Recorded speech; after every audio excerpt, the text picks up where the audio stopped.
as long as Republicans stay in power, he's not going to lose his chairmanship of the Energy and Natural Resources Committee.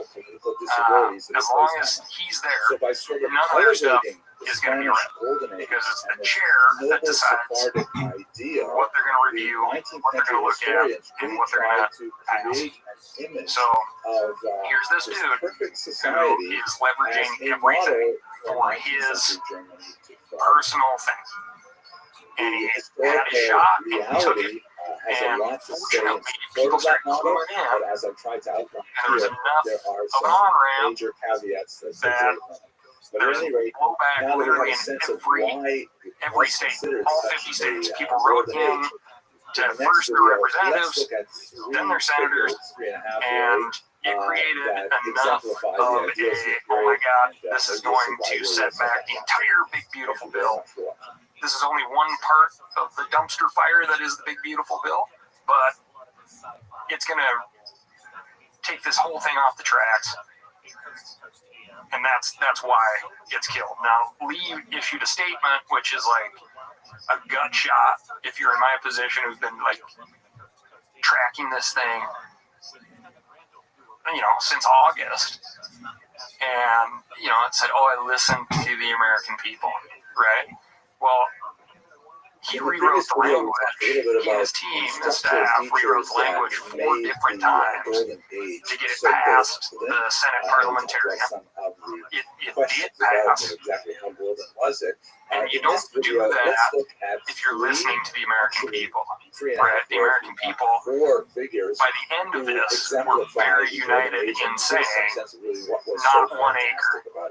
It started as not 1 acre in the budget reconciliation process, which is, part of what they're doing in the Big Beautiful Bill, or is what they're doing.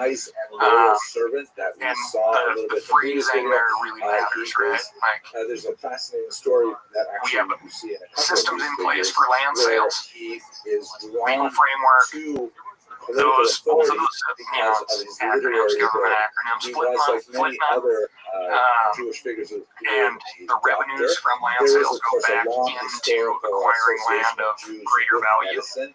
A lot of reasons There's for all that.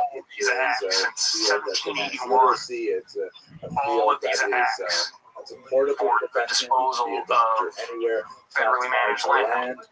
And which sometimes has the those two that I disadvantages of named restrictions on are land the most ownership in recent, some and places, they're designed then to the maybe fear not of, retain the same acreage, expulsions but that would lead to losing all provide the things like most that. So value to the Jews have American been people. associated with medicine And for what many, Lee was many doing centuries. in this And, reconciliation process multilingual qualities was of Jews completely circumventing that. And as you mentioned, like, Hebrew, frequently nobody, with Arabic, and with Latin. no citizen in the United States is going to access feel many different texts. And any change being a from doctor was dumping something we see among many $100 million into although the federal that's not treasury right where now. he was especially And famous. that's where the It was money one was of the going. areas in which he excelled.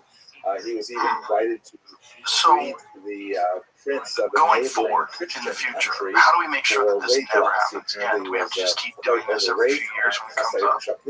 Was Yeah, one of well, the earliest diet yeah. doctors. I who mean, was and able that's to, the shrink the his best weight thing by that could have come out of this. Like, significantly, we are gonna make, increased fame. we made this He huge was thing, also known right? for From having all the discovered different buckets that politicians pay attention to, right? All the different user groups, Democrats, Republicans, Independents, everybody came together. And more than likely, a shitload of people, the 36% of Americans who didn't vote in the last election, probably chose to speak up, some large percentage of them, and said, no public land sales.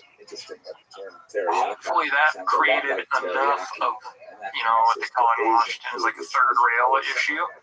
It's like, doesn't matter what side of the aisle you're on, you can't have this as part of your agenda because you're going to get shot down. Right? That's like the near-term win, because that feeling won't last forever. There's a piece of legislation out of Ryan Zinke's office, who's our Montana congressman, and he was actually started as Secretary of the Interior under Trump in his first term. Zinke has this Public Lands and Public Hands Act, and it would not have prevented what just happened, this budget reconciliation thing, but it does put some more guardrails around the sale of federally managed land, and that would be like a really positive thing. However, minister of trade, Just like I explained, like Mike makes him Lee's position in the essentially Senate, foreign you would have to get through him. of the southern chunk of the peninsula. And He's got to be circumvented. There's no way he's going to vote for something like this. And it's got to go through the House. And everything I've heard about on the House committees is there's some people there that don't want to see this thing happen. And so his authority just expands and expands in this context. More people are signing on to the Public Lands and Public Hands Act, which is awesome show of support. Senator Heinrich out of New Mexico's got it written for the Senate. No Republican co-sponsors. He needs Republican co-sponsors in the Senate just to get the ball rolling there. But we still have like these knuckleheads that are saying, if you didn't vote for my thing, I won't let a single good thing happen for the next 6 years. Because, provided they don't get removed somehow somewhere. Yeah, so it's really interesting when you see these bills. Because these bills are like, I think they read the entire bill on the floor and it took 14 hours, and no one was there. They just read it to an empty audience because nobody sat around for 14 hours. So what was it, 900 pages? Yeah. Just like, how are you signing off on things that I know you're not reading? Like, how crazy is that? This is a part of our process of government. Is that it has these bills that have all sorts of weird shit piled into them. Good things and bad things all together. And you have to figure out, like, how much of the bad stuff do you allow because you want the good stuff. And they all have to make these weird, shady fucking deals. Yeah. I mean, I got that text, the official text, essentially as soon as it came out, this yeshiva was incredibly successful. Public land sales were page 202. So I just went straight to page 202 and read through the new language to see what, because it was another revision by Mike Lee to see if he could get that thing passed. It was just typical crap. Like, he's not listening to anybody. He's still pushing his agenda. So when he revised it, what were the revisions and why did he put those revisions in?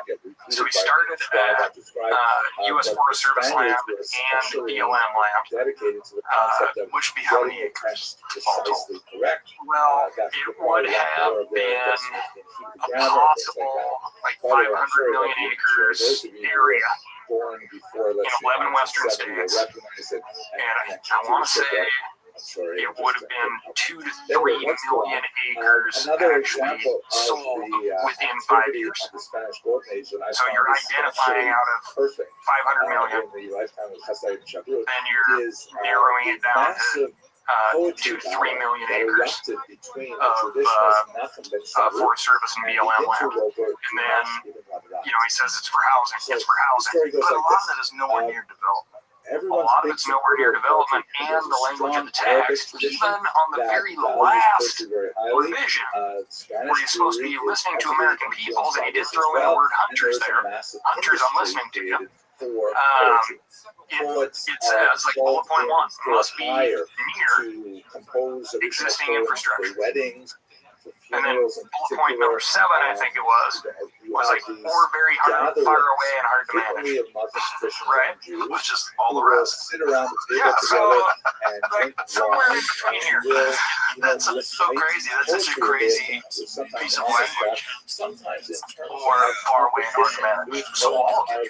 Yeah, exactly. Like, it's so big. He wants to get it through. And then there's super fun language in there too, where it's like, okay, right at your first refusal is going to be state, then local government, through tribes in there, and then the only other group would have been landowners within the checkerboard pattern. How we have, like, that, grid system of federal land ownership and private land ownership. Those landowners could also purchase more than anybody else would have been allowed to purchase. So state, local, then your tribes and local landowners. So basically, like, a huge handout it's just, like the corner crossing case that we've been talking about, right? Iron Bar Holdings, they would have just purchased all those checkerboard pieces. They would have simply allowed one of the corner crossing. Yeah, so what corner crossing is like, say if there's an enormous piece of public land, but the only way you can get to it is to cross over a very small corner of private land. For the longest time, that was prohibited, and you get arrested. So, you get arrested for trespassing. And we're talking about like we're talking about something so small you can't possibly see it, right? That's why it's like a theory, right? It's like for all the physics majors out there, right? It's like this game of like, well, how do you get someplace if you only go 50% of the way, right? You only keep going 50% and 50% is 50%. It's like a theory, whereas in reality, like, all it is a footstep. Yeah, like you're across that corner in a footstep, and we know where corners come together because it's right here. But that theory thing is like, well, the airspace all the way down to the center of the earth and to the heavens is how it's written. The crazy thing is, like, you could legitimately do it in a hop. So you would never have stepped foot at all. Do you remind me of a 7-year-old grandma who's hooked up to an oxygen tank? Stepped across. Like, we're not talking about we're not talking about like a football field that you have to cross. No, we're talking about like a couple of inches. Yeah. So just like nuts. Oh, it's infuriating as well. So just like on your checkerboard at home, any four corners that come together where the two reds, just imagine those are public. Two flags are private. Here, I'll explain it. So those little tiny spots in the corner, you were not supposed to cross. Right. It's so crazy. Yes. That is so bananas that was a real issue. Exactly. Look at this. No trespassing. Yeah. And so that's really interesting corner right there. Yeah. And then that's like that little spot, no trespassing. That little tiny gate is all you need. Those two posts that are in the ground, those two signs to prevent people from accessing land that's theirs. So that is where the corner is. Yep. So if you go through that little thing, that little area right there, you're breaking the law, which is fucking insane. And now, currently in the state of Wyoming, I gotta give a shout out to Wyoming backcountry hunters and anglers for having the spine, the backbone to bring this, help bring the people who were caught and prosecuted for corner crossing, and support them financially. We did a ton of meeting or two to help that legal case. It went to the state court, then the Supreme Court, and then the 9th District Court, and the last I heard is Iron Bar now wants to take it to the Supreme Court of the United States, SCOTUS, and have, which is ultimately really good. We always joke that we're going to send old Fred Eshelman, the owner of Iron Bar, like a public landowner t-shirt, because he's going to make this stuff public for everybody, because it's going to be, right now there's only 2 federal cases that have defined corner crossing. They're both in favor of the people of the United States, so you can legally step across. Shocking, I know, from one piece of public to the next piece of public. And then, if and when this thing makes it to the Supreme Court, the only reason he hasn't filed is because of this stuff with Mike Lee, right? It would have solved all of his problems. He would have just purchased those checkerboard pieces of BLM land within his ranch boundaries and just been done with it. Yeah, right. And then that's really, there's a lot of those pieces in a lot of states, and states actually fund the ability to trespass or hunt on a lot of those landlocked pieces in the create easements. Yep, exactly. Yeah. And, but it's typically done through like state wildlife agencies. where you get an easement so people can go out there. As if you got a conservation license, you can go on out there. This is an advertisement from BetterHelp. Stress in the workplace is becoming an issue around the world. Did you know that 60% of the global workforce is reported experiencing higher than normal levels of stress? So it's more important than ever that we learn to take some time for ourselves. Plan a nice long holiday this summer, go hiking, read a book, play video games. I found that even a few minutes of meditation can help. Another great option is therapy. Everyone can benefit from it, and it's arguably one of the better long-term solutions to stress. Therapy can teach you how to positively cope and manage anxiety while improving your self-confidence and self-awareness. It can be very empowering. And thanks to BetterHelp, therapy is becoming more and more convenient. All it takes is a few clicks to join a session. You can also join from anywhere, whether you're at the beach, on your vacation, or at home after a grueling day of work. Plus, as the largest online therapy provider in the world, BetterHelp can provide access to mental health professionals with a diverse variety of expertise. Our listeners get 10% off their first month at betterhelp.com/JRE. That's betterhelp.com/JRE. Well, it's also today, I can imagine how a long time ago you would get a lot of confusion and it would lead to people trespassing accidentally on public land or on private land, rather, because we're looking at maps, and people would be, 100 yards to the left, 100 yards to the right, and maybe not good navigators.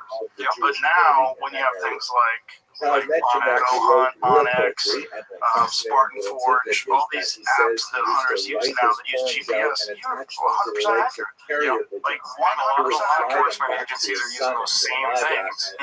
So they gotta be on the same page as the hunter or access seeker or whatever you want to say. It's super easy to follow.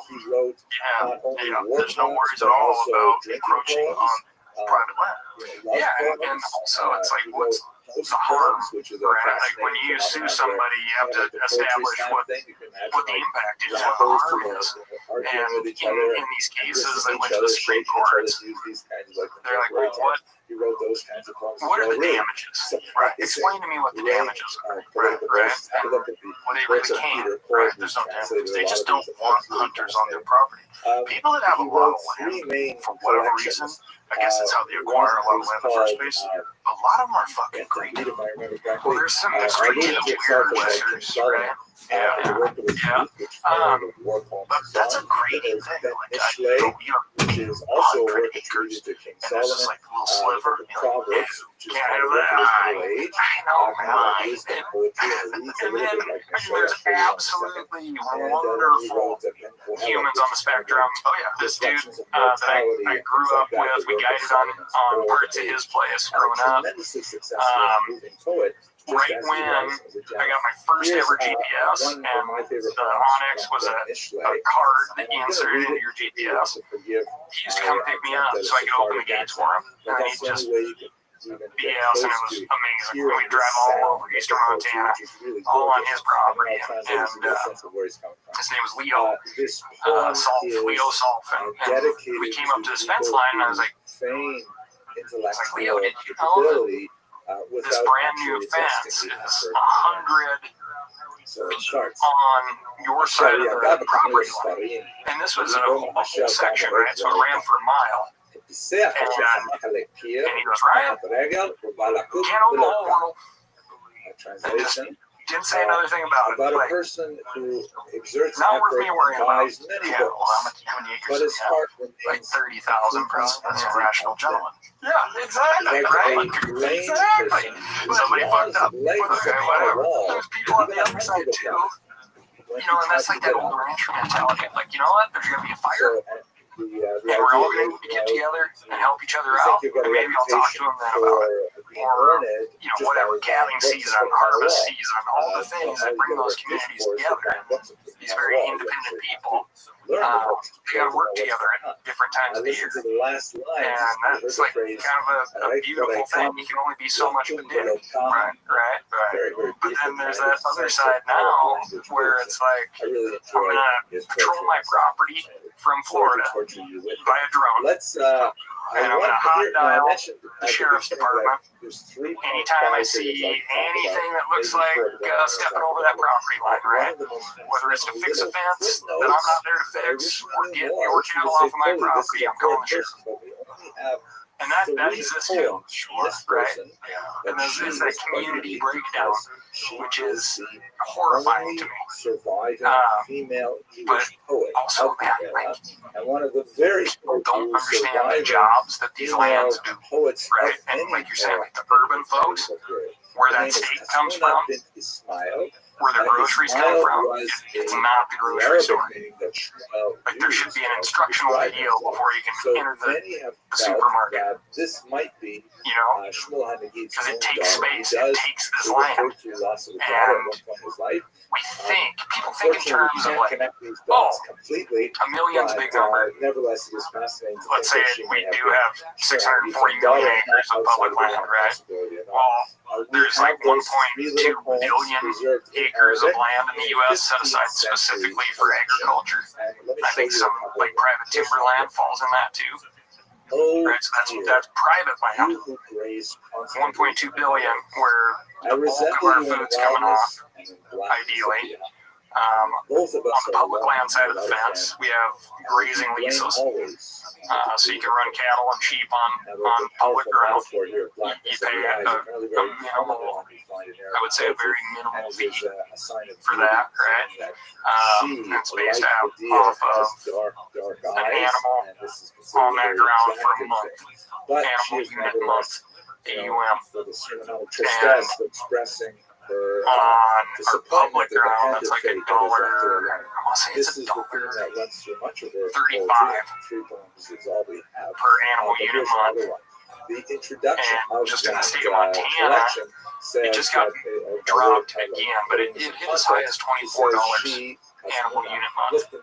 So if you're having those federal leases, it's a big thing that you want to protect too, right? So you have to, in theory, show that stewardship aspect out there on the public land, because everybody can come check it out,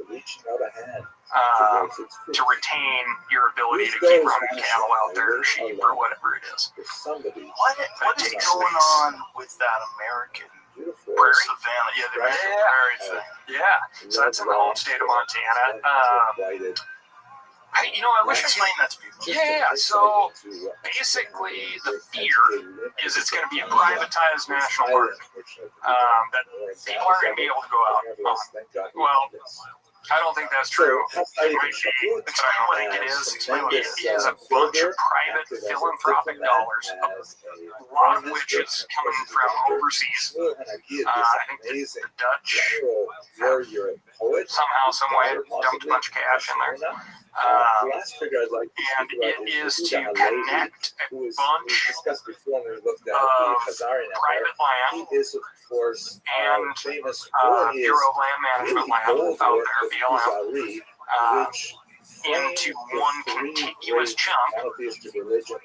Remove as many fences as you can and allow that chunk of prairie to basically revert back to its natural state with natural species. The American buffalo being like their big gold species, right?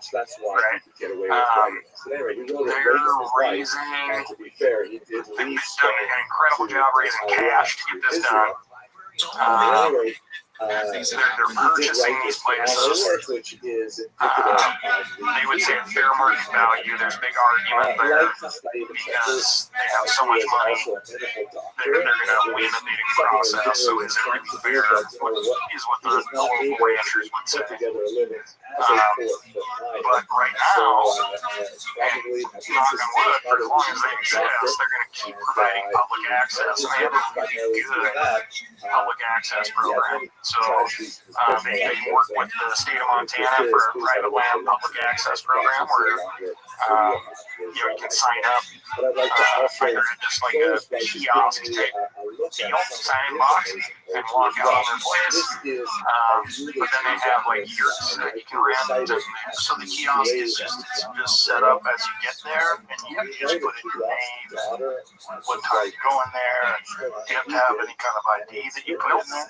No. I mean, the state of Montana one asks for your license plate number, and your home address and phone number, and that's it. So, and then they have a lot of gorgeous ground. Honestly, when we did our big float in Montana, they own some of that property now that runs right up to the Missouri, right there around Cow Island is kind of where we took out real close to there. And they own some of the stuff that we hiked around on.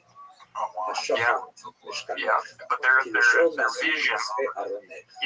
to have this big contiguous chunk and have it run like pre-European civilization here on the North American continent.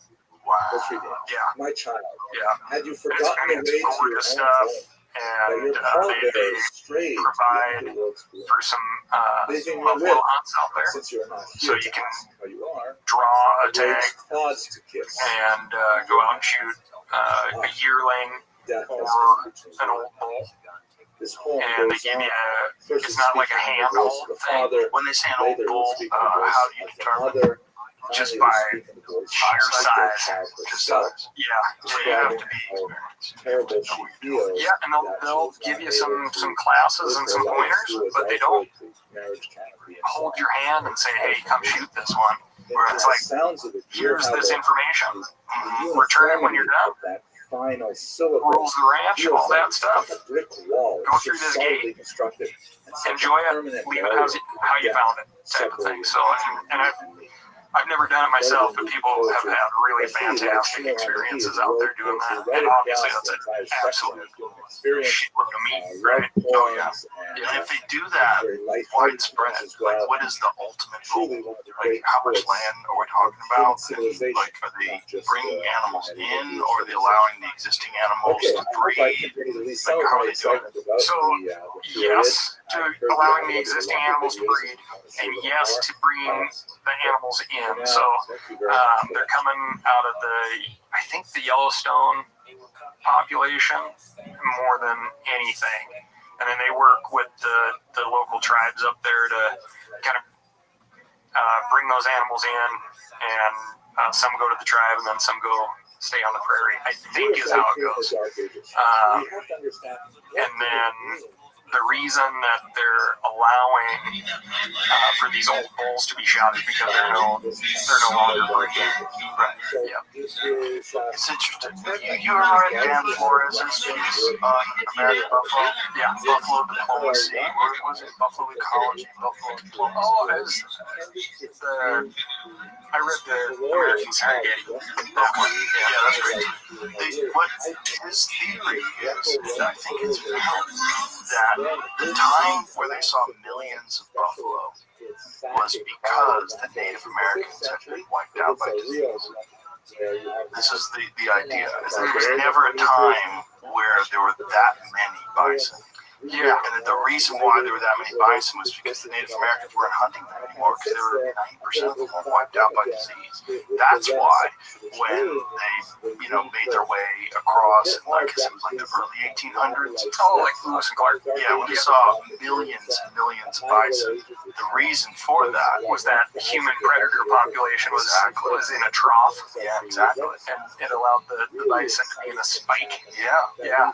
Yeah, because it makes sense. Oh, it totally makes sense. Yeah, because we always have those conversations about like when would be the best time to go back if you could, right?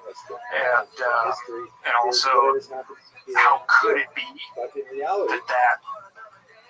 big total buffalo population number that always gets thrown out there was really on the landscape? Right, like why wasn't there a balance of predator and prey where there always is? If it was really natural, right? It does make sense. Oh, totally. I mean, humans have been stirring the pot forever. That's why it drives me insane when people are like, Well, before people. Yeah, fine. Like, one that doesn't get us anywhere right now. Right, before people's the dumbest fucking argument ever. They were here first. Well, this is the argument they use with wolves. You know, they were here first. Like, shut the fuck up. Just shut the fuck up. Stop. No, they weren't. First of all, I love people. Okay? I'm only concerned with when people were around. So before people, fuck off. You want to kill all the people off so the wolves can run things? Like, what are you even saying? Right, what are we going to learn from a pre-human time? Doesn't make any sense. And there was obviously some sort of imbalance that led to these enormous populations of bison. And I think Dan Flores is an incredibly brilliant guy. I think he makes a really compelling argument because we do know that the Native Americans were wiped out. That 90% of them were killed off by disease. We know that we're talking about millions of people. And if millions of people were subsistence hunters, and they were riding around, living off buffalo, following them around, which we know they did, completely makes sense. Especially when you take into account the long gestation period. Bison, I think they have to be pregnant for a long time. Right? Boy, I don't know about that one, but woolly mammoth I know is a long time. I'm sure it was. Yeah, that was African. What is a buffalo gestation period? 9 months. So like a person. Yeah, very different than like a deer. What do you think? Very different than a lot of other animals. It's badass seeing those things out there. It really is. Because there's some part of like your, whatever people call it these days, your lizard brain or whatever, where like that that's their home, right? And then you see that thing on that landscape, and something just clicks, and you're like, holy shit, man. Pretty cool. Oh, it's amazing. It was pretty cool just to see the Yellowstone. Which is kind of the Yellowstone thing weird. I went there a few years back with my family, and it's really beautiful. But I did not like the fact that all the elk were hanging out at the visitor station. Because they know they can't be hunted there, and they know the wolves are there. It was real weird. They're like so domesticated. They're just like 30 yards away from a fucking vending machine. You see this big herd of elk just laying down on the ground, staring at people, people taking selfies with the animals. I'm like, I don't know about this. I know, habituated to shit, as a lot of my biologist friends would say.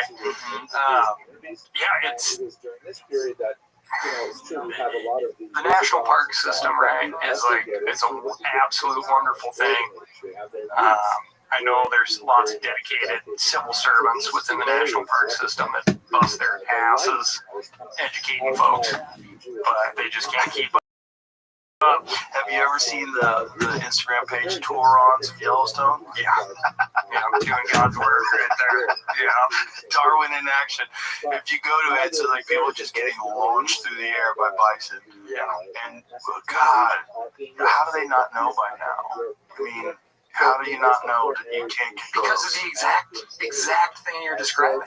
They're like, oh, it's on the tour, right? Yeah. It's like, fortunately, they've trained the bison to stand right next to the visitor information sign, or the bull elk, or whatever, right? It's like, this just is the way it's supposed to be. And then they'll walk right up to it to try to get a selfie. Yeah, it's fucking, here's one. Oh, wow. Where they are deeply involved. Well, there's no fucking way that guy should be stealing. If I was that guy, I would be in that car as fast as I could. I'm climbing through the passenger side. Like, fuck this. Because danger, do not approach wildlife. I went up to watch the bison hunting season there in Yellowstone, in the Gardner entrance, south entrance, or north entrance to the park. And a bunch of the tribes were down doing their harvest, and I was riding with Montana Fish, Wildlife and Parks. Got to do a little ride along, and it was the most successful hunt they've ever had. So this was 3 years ago now. Tons of snow in the park. Some old cow bison decided to just lead everybody out, and there's like hunt rosters. So you draw your bison tag, but then you can also be on a list in case those tags get filled, which they never do, but this year it did happen. And then all the tribes came up for their harvest, and it was amazing. Like, there were people knocking buffalo down everywhere, and in fact, so many that they had to come up with a system where they'd be like, okay, between daylight and like 9 a.m., nobody's going to walk beyond this line. Because let everybody shoot, and then we'll all go out together and start cutting up bison and get them out of there, and then the next round of hunters can have at it. It was like a safety issue. Yeah. Is this actually on the park? No, so this is, it's called the Zone of Tolerance, which is a creepy name, if you're asking me. Zone of Tolerance. So, all the states, Idaho, Montana, Wyoming, that surround Yellowstone National Park, they have, the cattle producers have real fears of brucellosis, which is a disease that bison and elk pack around, and it causes domestic cattle to abort calves. So, hurts them in the pocketbook, bad deal. Well, they want / need to reduce bison populations within the park. Can't hunt inside the park. But at the same time, all the cattlemen associations, they don't want those bison coming out of the park. So what do? Well, they came up with the zone of tolerance idea, which is a hunting perimeter around the park. They remove all the domestic cattle from within that zone, and then the bison, if they come out of the park into that zone, they're fair game for hunters. If they make it beyond that zone somehow, some way, then anybody can shoot one. And but typically there's like a brand inspector there to take care of any bison that make it beyond the border of the zone of tolerance. By brand inspector was cattle brand. Yeah.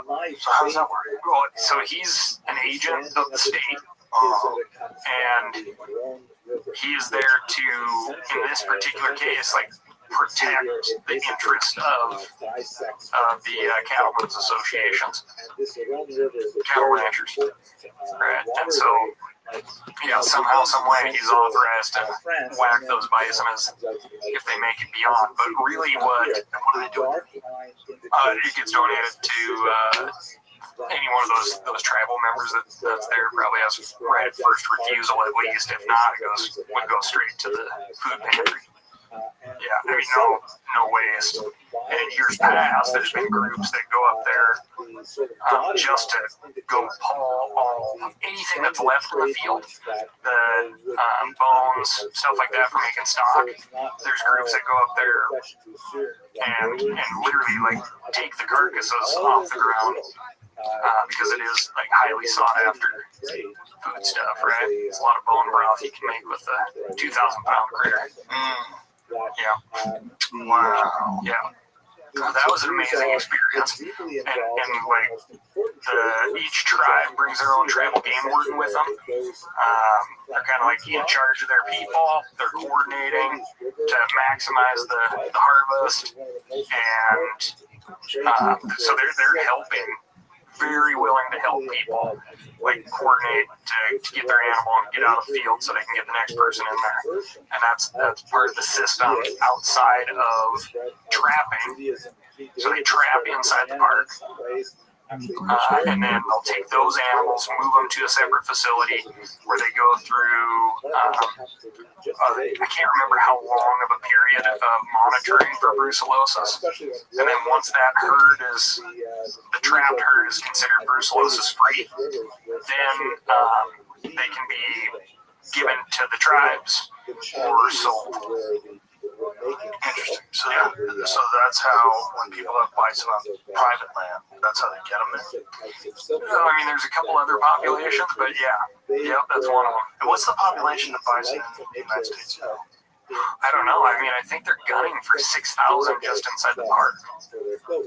What do they have now? Oh, I don't know. Jamie, you'd have to look that up. something quite a bit Estimated at around 500,000 small commercial, 31,000 managed. took the silk cloth from China, and then they reused it. They actually pulled out the thread, and then remade it into much more dynamic. Boy, they came so close to being ripped down. Oh, it's so wild. It's so really is crazy. So wild. I was staring at. I was like, Jeff, what's the deal with this skull? Your Bison Antiqua skull that you have out there? That thing is amazing. That's from my friend John Reeves in Alaska. I was wondering. Do you know about the boneyard? Yeah. Oh yeah. For a dude who likes to pick stuff off the ground, that's like a porn page. Oh yeah, it's a crazy place. There's no real explanation why there's such a population of dead animals in this one spot. He thinks it's connected to the Younger Dryas impact theory. There's a very clear, distinct line of carbon in this ground. Like that, when you go deep into the ground, which represents where these, like a lot of these things that you're going, they're plus 10,000 years old. Like that step by step, we didn't get it checked. We didn't have it sent off, but a lot of stuff he has dated, older than 10,000 years. And so what he thinks is that this is one of the areas where there was an impact. This Younger Dryas impact theory, there's two time periods. One is around 11,800 years ago, and there's another one somewhere around 10,000 plus years ago. And he thinks one of those areas is where he was, where his spot in Alaska is. And this deep, rich layer of carbon seems to indicate some massive burn that happened through that area. And it coincides with this immense pile of bones, ivory, and mammoth skeletons, and cave bears, and all this shit. Like, it's just a small area. His area is only like, the area where they're pulling these bones from is only a few acres. No way. Yeah. He thinks it was a wash. So with the impact came this immediate melting of a lot of the ice caps. And this is what they think happened that ended the ice age in North America. 10,000 plus years ago, you're looking at more than a mile high ice in a giant chunk of North America. And then almost instantaneously that stuff gets melted. And this coincides with Randall Carlson's theories about this too, which also was unsubstantiated until they came up with the core samples for the Younger Dryas impact theory. They go, no, this happened.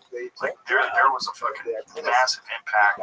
Somewhere around 30% of the entire world was hit by comets. And this area where John has, look at this, 2.1 to 2.3 acres. So if you look at the amount of stuff that he has, 2.3 acres is like a nice yard, right? That's like a person's really, you got a nice piece of land here, nice yard. Yeah. That's where he's pulling thousands of dead animals. Yeah. And if you look at his boneyard, if you look at some of the warehouses that he has, this is his Instagram page. Boneyard Alaska is the Instagram page, but he's got enormous warehouses filled with tusks, and it's only from a couple acres. Yeah, so they didn't walk to that spot and tip over. They got They all got collected there to there. Yeah, exactly. And very similar time period. Look at all this stuff. Fucking crazy. And look back at the other picture when you before. Look at that truck filled with heads. I mean, this is nuts, man. And this is like a day's haul. This is crazy. It's really crazy. It's really pretty extraordinary. And thankfully, John has both the resources and the desire to blast the permafrost with these high-pressure hoses to get all the stuff out of there. But I mean, he's trying to set up a legitimate research facility out there. These scientists, they want to take the stuff and bring it somewhere. It's like, fuck off. You want to do it, you're going to do it right here. This is my land. We're not. He already had a problem with the Museum of Natural History. Is that what it was? Yeah. In New York, they dumped tons of his bones into the East River. So the property that he owned before he owned it, someone else owned it. That is his property. They took it. They were supposed to do research on it, but they had so many bones that they dumped a lot of it in the East River. And the museum denied it. And so he got divers to go look for it. And they found it exactly where they said. And they found steppe bison bones and all kinds of crazy shit in a pile in the East River. When we were looking at Welcome. the zone How are you? of tolerance. Not the zone of tolerance, the range, of bison, of buffalo. I was thinking of your skull that you have out there, but I found a gorgeous one in this wash in Alberta, and it would be like their summer range. So north of the Montana border, not all that far, up near the Saskatchewan River breaks. And you get up on these bluffs that overlook the river, and you're like, oh, you just feel like somebody would have been sitting there watching stuff. And then if you look around, there's thousands, over a lot of miles, but thousands of teepee rings. So all the tribes would go up there to hunt bison and camp out, a little bit cooler weather, and that's where I found this bison skull. Did you find any arrowheads up there? There's a ton of them, but you can't take anything up there. Yeah. And I called the Alberta Fish and Game on this thing because I was so stoked about it, and they were like, "Oh, we just consider that cattle up here. You can take it." Like, okay. Wow. Yeah. How old is the skull? Well, it was such a pretty skull. People were like, "Oh, it's got to be Bison antiquus," but it's nowhere near. That's amazing. Is that a freshie? Did somebody make that or no? No way. No, it's Comanche. That's crazy. Yeah. I showed it to Remy, and he said it's really big, so they probably use it for fish. Wow. Yeah. That's amazing. It's interesting that the bigger ones like that is like kind of a normal arrowhead for elk or deer. Like in today's standards, that's like that looks like an iron will. It's basically an iron will wide, right? Yeah. And they didn't use them that big. They had smaller ones because they didn't have much penetration. Real penetration. Yeah. So that's just my way of introduction. So cool. So cool. There's a friend of mine has a ranch out here, and they've got thousands of them. Like the Comanche must have used that area, and he has literally thousands and thousands of arrowheads. He's got boxes of them all. Just all of them are dated, certified, what time period they came from. And so why was that chunk of ground in use for that long, right? Yeah. If he's got that many, it's not because one group of people camped there for a couple of days. Those thousands of years, probably. Well, it's because it's really rich. It's right off the Colorado River, so a lot of resources, a lot of foliage, a lot of animals there to this day. Yeah. That's one of the things that you can tell people. It's like, do you want to know why public lands matter? 97% of winter vegetables consumed in the U.S. that are from the U.S. are irrigated by the Colorado River. 97%. So if your mommies and daddies are out there eating a nice green salad in the winter months, all that is fed by water from public land.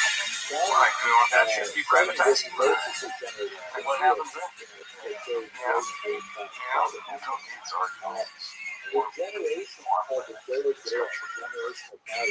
I keep hearing that. Is he doing good stuff with it? No.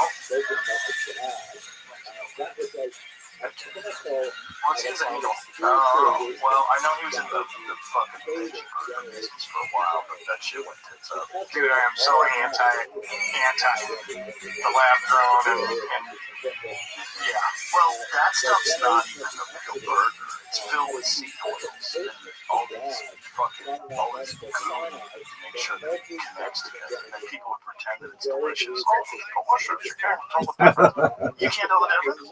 Where are you getting your burgers? You're eating cardboard burgers. And it's just bad for you. That's where it went tits up. Stuck in the lab rat. Put me on the fucking jumbotron. Listen, I think it's just bad for all of us because people think that your food can come from someplace other than the land. And there's no value to that. Well, it's vegetable based, right? But it's highly processed. It's not like you're eating something that's gone through this insane process to pretend that it's a burger. And you know, there's a lot of investors who lost money because they were live streaming. They were told and it uses synchronized logistics of itself around the roof. It simulates like a stadium camera that you see in like a football stadium. The arm that reaches off that car to a place that goes on the roof. We use machine vision and AI to guarantee accuracy. There was a lot of shortages of supermarkets and the lockdowns and all that jazz. It's like the only shit that's available here is this fucking bullshit fake meat. Like the fake meat was the only thing. She sent a picture. It was the only thing left on the shelf. It was like Beyond Meat or Beyond Burger or whatever the fuck it's called. Impossible Burger. Yeah, that's a good litmus test, right? Yeah, If the world's gonna end and nobody wants it, and people still aren't eating it. It's actually bad for you.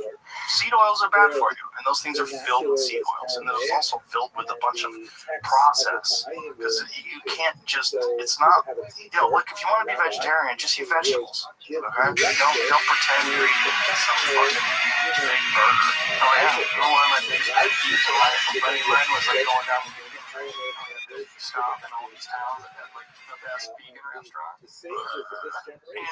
And I'm like, they're stealing our names for food, right? The meat eater's name for food, and Tofurkey. Oh my god, yeah, I'd be like chicken fingers, Reuben sandwich, you know. And I'm like, can't you just be proud of what you're putting in your body? I don't care if it's just vegetables, but just eat Indian food. There's a lot of like really great Indian restaurants that are totally vegetarian. I used to eat at one at the Woodland Hills. It was great. It was really cool. Welcome. How are you? Yo, what's going on, Velvet Mar? Can you hear me? Velvet Mar. Hello. I'm Rabbi Rothschild. Pleasure to meet you. How's your day going?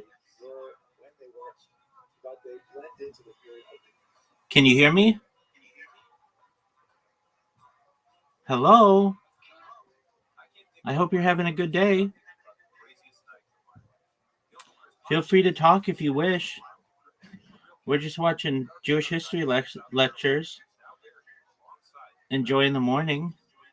I hope things are good with you. Hope you're having a wonderful day yourself. How'd you find out about me?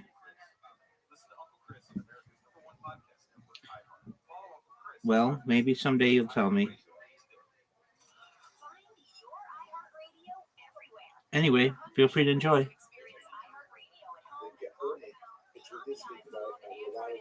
And these are the post-Talmudic authorities, primarily based in Mesopotamia, up until about the year 1000. And now we get to our protagonists, the Rishon. They're called now the first ones. They're clearly not first when we consider them within the scope of Fries are great. That was great, yeah. But it was all vegetarian. Like, there's vegetarian food that you can eat that's really good. It doesn't, you don't have to pretend it's a fucking burger. It is a mental exercise, right? It's like, no. Love vegetables. Can't eat meat. Meat's evil. I just happen to need all my vegetables to resemble meat. Well, and then there's the problem of what actually happens when you have monochromatic culture. A lot of this stuff is coming from that. But the way they want that personality of food that you get from monochromatic agriculture, growing just one crop in the area. Like, there's thousands of animals, millions of animals have to get killed in order to grow this food. That's just a fact of life. Or you use the word convenience earlier. Like, convenience is like killer of competition. It's hard work, man. It's not convenient. It's like these animals on the landscape that have been doing things for just don't adjust. You know, I was talking about like the prairie. I was in 2 million acres prairie here. Well, there's a super badass little chicken, like a prairie chicken. Super charismatic little dude, dances, puts the tail fan up, she players, millions in that time he described when his parts were coming out on the prairie. It is prairie to the point where it will not nest within, I want to say 6 acres of a vertical structure of any size. Right, so there are no trees on the prairie, no fence posts, and this bird can't nest if it's around any sort of a vertical anything. But that's just the way its brain is wired. And that shit is so inconvenient for people that it's a endangered species. So is that because it has to be completely away from all predators? It has to know where it is? I think it's gotta be something like that. Yeah. So it doesn't fly? It does fly. Does it fly like a chicken does, like short periods? No. Or like a turkey? There's like a colloquial, hunter name where they just call it prairie bird chicken. It's not a chicken at all, but it's like a little grouse species. What does it look like? See if you pull it up. Yeah. So, but it's a great test case for Welcome. So, which one is it? It's a smaller version of that. That's the greater prairie chicken. We're looking for the lesser prairie chicken. So the greater prairie chicken, how big is that? You're looking at 16 to 18 ounces, I bet. Got size on that sucker. That's the big one. The little one's tiny. About 95% of the native habitat left for that bird is on private ground at this point. Oh, wow. Yeah, and that private ground is used for grazing. So 24 ounces is what it's about. Oh, that's a big one. So, there you go. That's the great bird.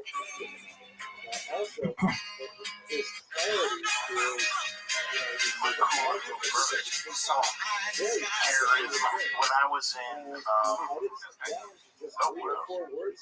that's great. Yeah, how weird. There's this awesome group of ranchers kind of in the Colorado, Oklahoma, New Mexico zone.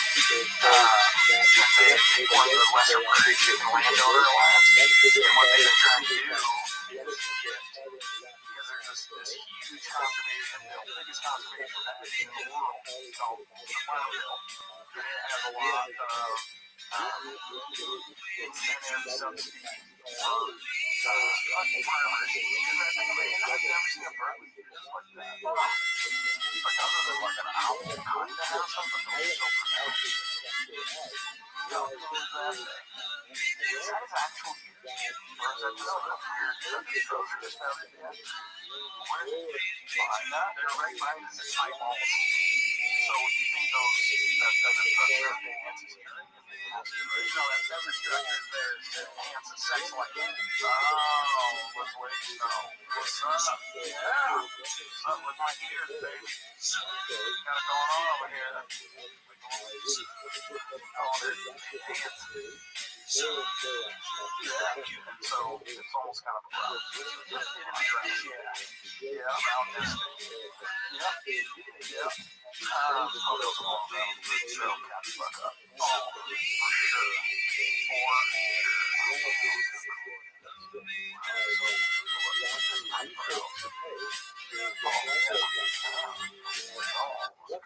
Yeah, that's a tough one.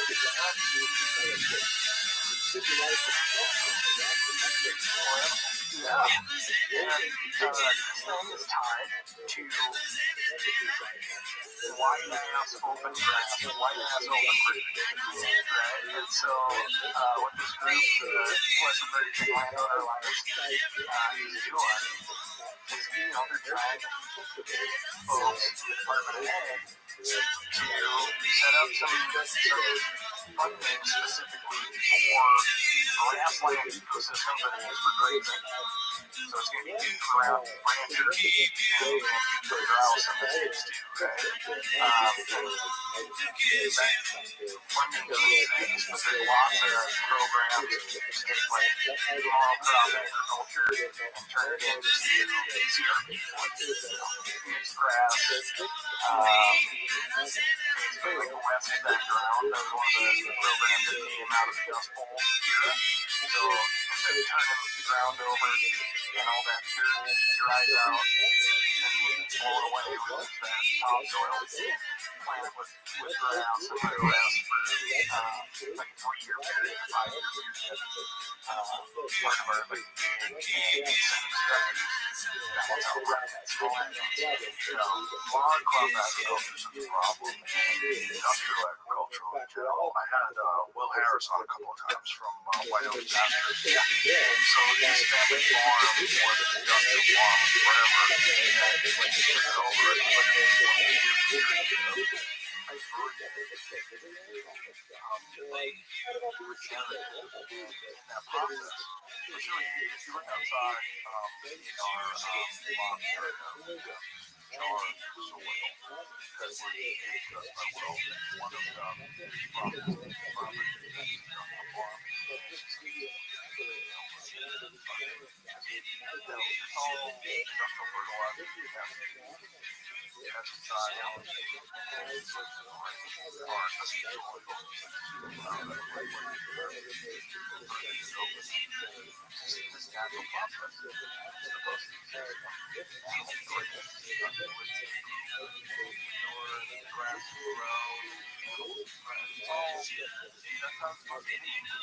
But you know what else is?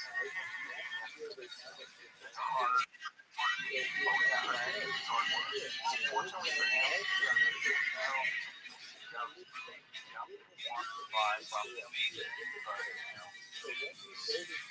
there's a lot of bullshit.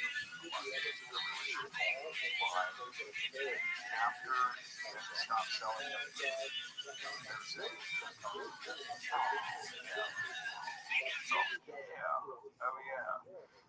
even the concept of like grass fed, like travel, how you feed the grass. They feed the grass, or they actually wandering around. There's a lot of that, you know, like you hear about like chickens, free range. What does that mean? How much of a range? I just had dinner with my buddy Jesse last night. It was insane. It was so good. Oh yeah. But we were just like, okay, well tell me about this. Tell me about, you know, Longhorn and what way it is and all the pigs and the things that we see and like breed chicken that they have. Like you were saying, it's not just the breed, what's that chicken doing? Right. It's insane. It's so freaking cool, man. It's a heartwarming place to eat. And it was just like, not different socks on that Jesse does it the right way. So amazing. When Steve and I went to Victoria down in South Francisco, Jesse cooked for us. It's the most incredible experience. They cooked diamond. Everybody says it's gross. No. It's just there properly. And it was some of the best stuff I've ever had in my life. Just hasn't had any process. So good, man. It was so good. Yeah, and then he got nominated for a Grammy on his turkey butt, which is super awesome. People down there just, you know, it's important. Steve has been for like everybody in that house has been there for a decade, and they're just loving the stuff that they're doing and putting out. The stories that you can tell on that menu, right? Like the bread is, he's like, yeah, it's going to pick grapes out of the alley across the street. It doesn't sound all that great, but that's how it started. He's with the bread, and that's been going for 6 years. They got yogurt that came from a beer that's been going for 200 years from one of their employees, his family from India, and they brought it over. I love that stuff. Yeah, I love that stuff. But it seems like she know where your food comes from, right? And I swear to God, when I go back to DC and I'm talking to people, like they're so disconnected from this stuff. And I just often think, oh my God, you just knew where the food comes from, what the land actually provides. We wouldn't be having these conversations. You know, I'm beginning this partner a survey of how many people really understand what food comes from. Sure, I would imagine less than double. Oh, yeah. A small percentage. Comics of food I've gotten into recently there is a real issue in certain areas of the country where the cost of getting anywhere near an actual grocery store is prohibitive to a lot of people. And so, you know, they're just like, you're out of luck for illegal food. And then this cultural thing of Mom didn't know what real food was, Dad didn't know what real food was, so I don't, and my kids won't. You know, and then on the flip side of that, it's like, food comes from DoorDash, food comes from, you know, we're spending big bucks, you know, and they don't, and they're just as disconnected as the folks who don't have the bucks to spend. You know, imagine some kind of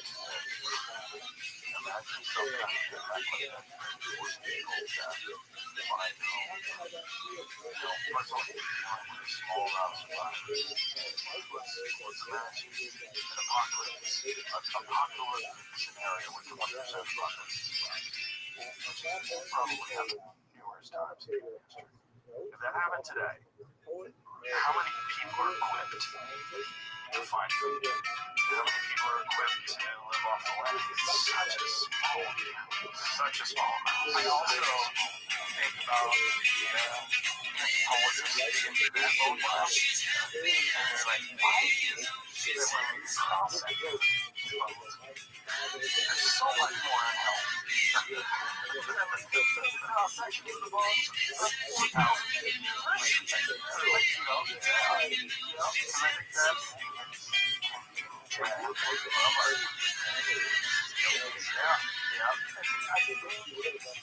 There's a moment here we have all these different walks of life come together and like, oh my God. What up, girl? Yo, can you hear me? I was chatting with our buddy Cam Hansia. Yo, girl. When I was about to be Can you hear me? How are you? I hope you're doing well. Welcome our new friend, Marie Faith, a.k.a. Marie Faith. How you doing, Marie Faith? How's your life going? Shout out to Hazelnut Silly and on Twitch and Ali Cilium on Spotify.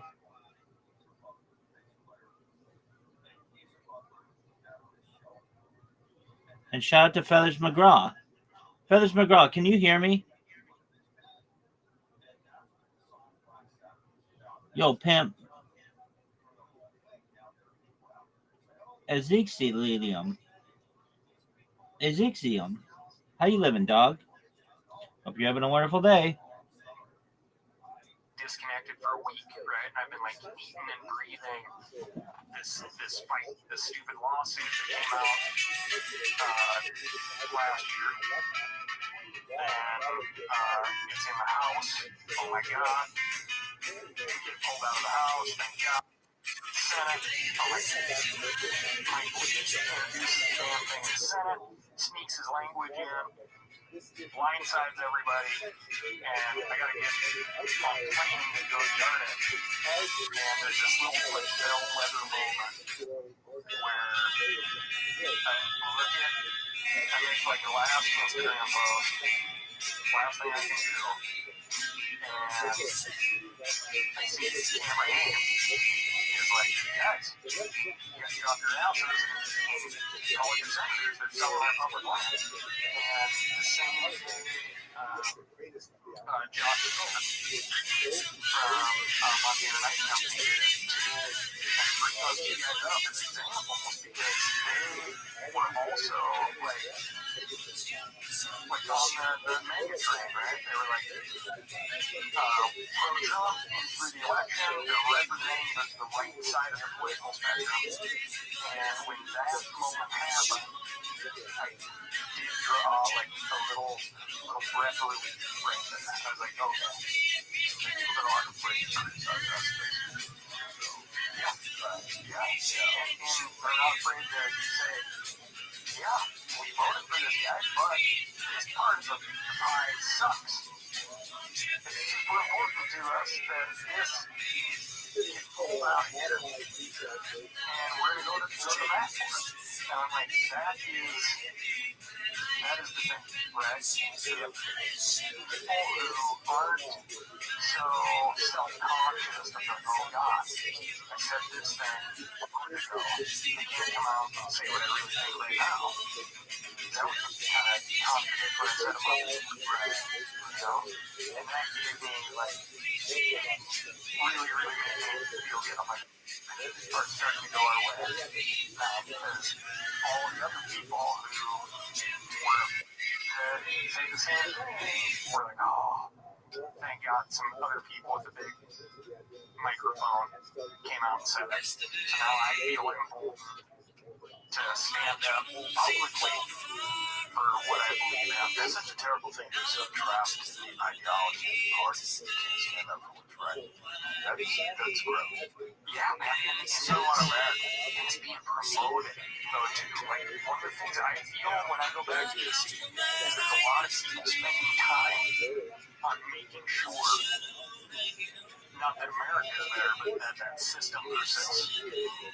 So the next generation of short little boat shooting Osama where people can have jobs. Yeah, those boat shoes. Yeah, it's gross. It's real gross and it's prevalent. It's been around for a long time. It's not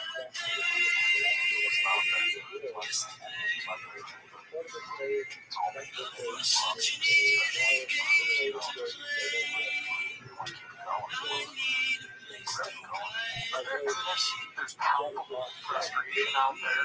Like, I feel it every day. A long time ago, you told me, like, dude, don't read the comment section.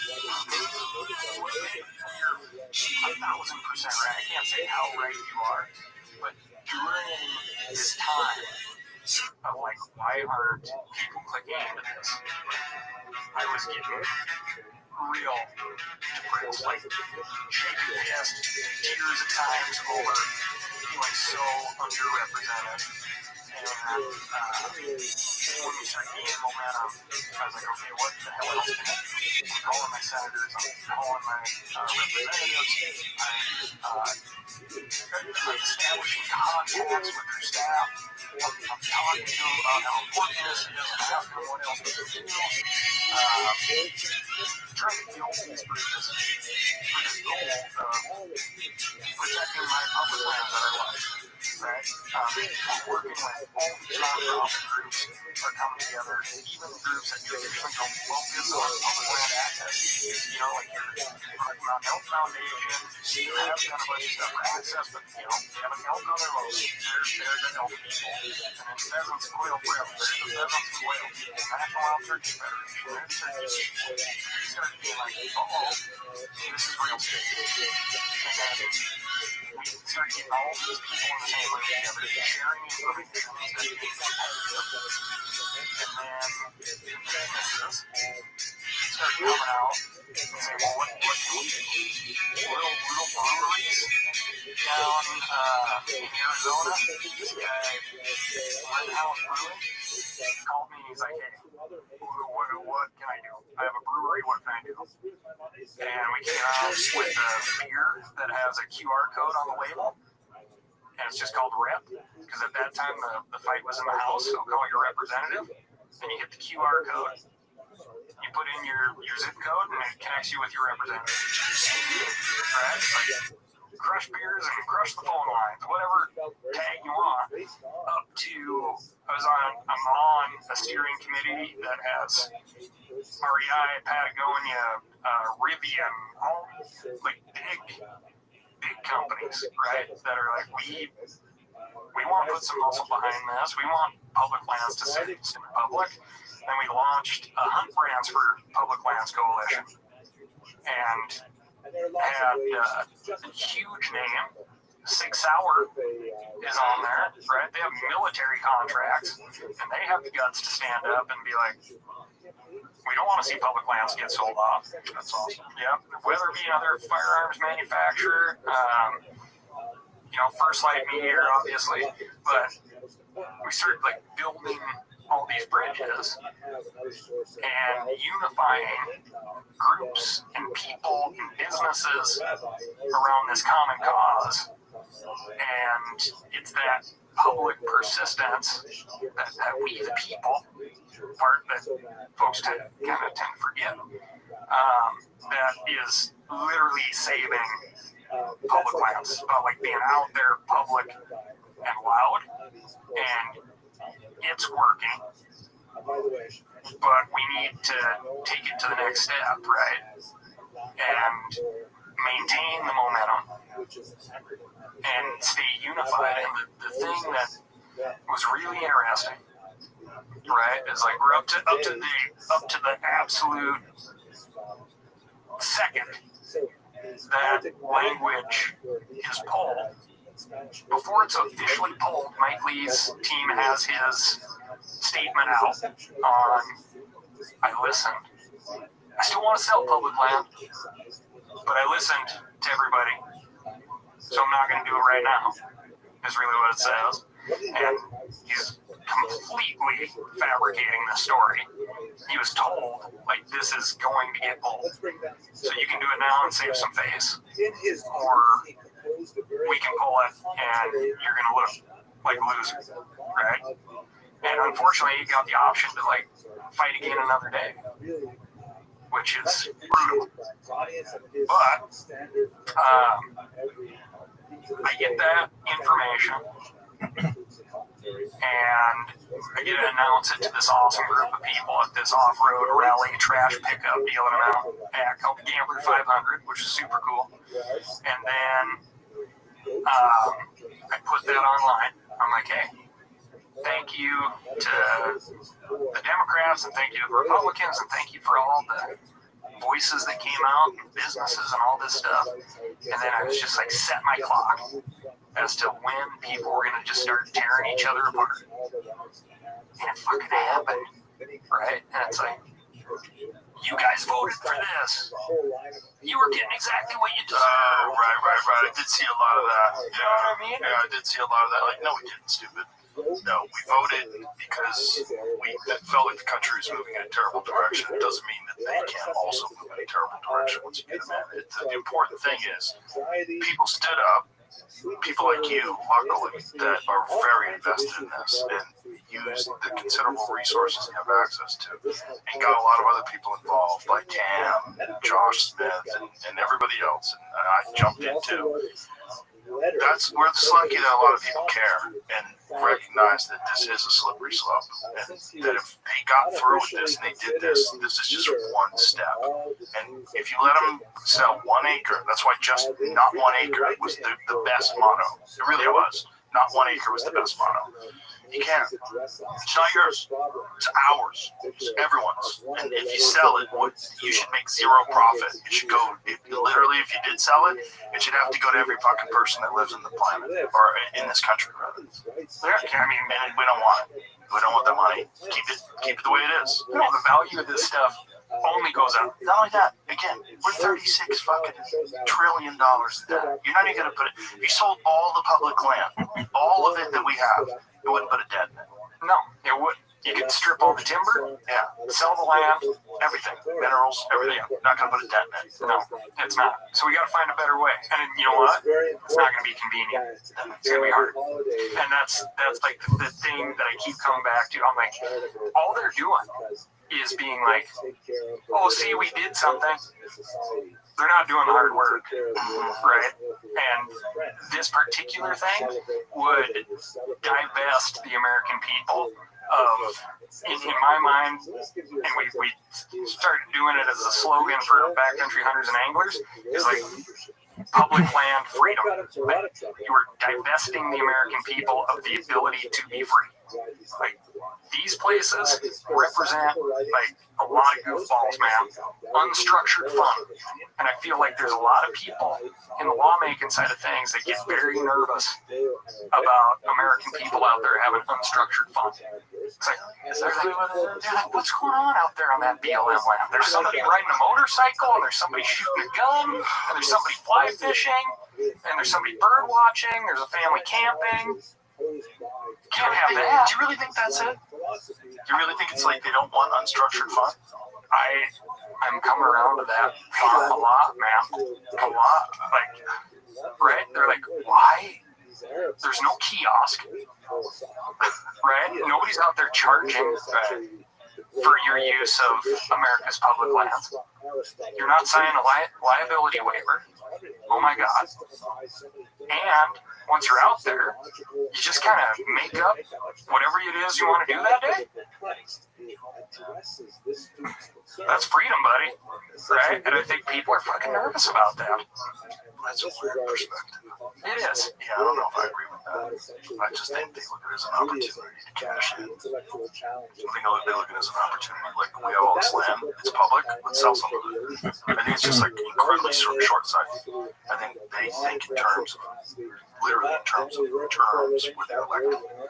That's not sell some of it, right? They're like, we're going to maybe hold on to the national parks, but there's another play there where we're going to turn those over to the states or privatize them completely.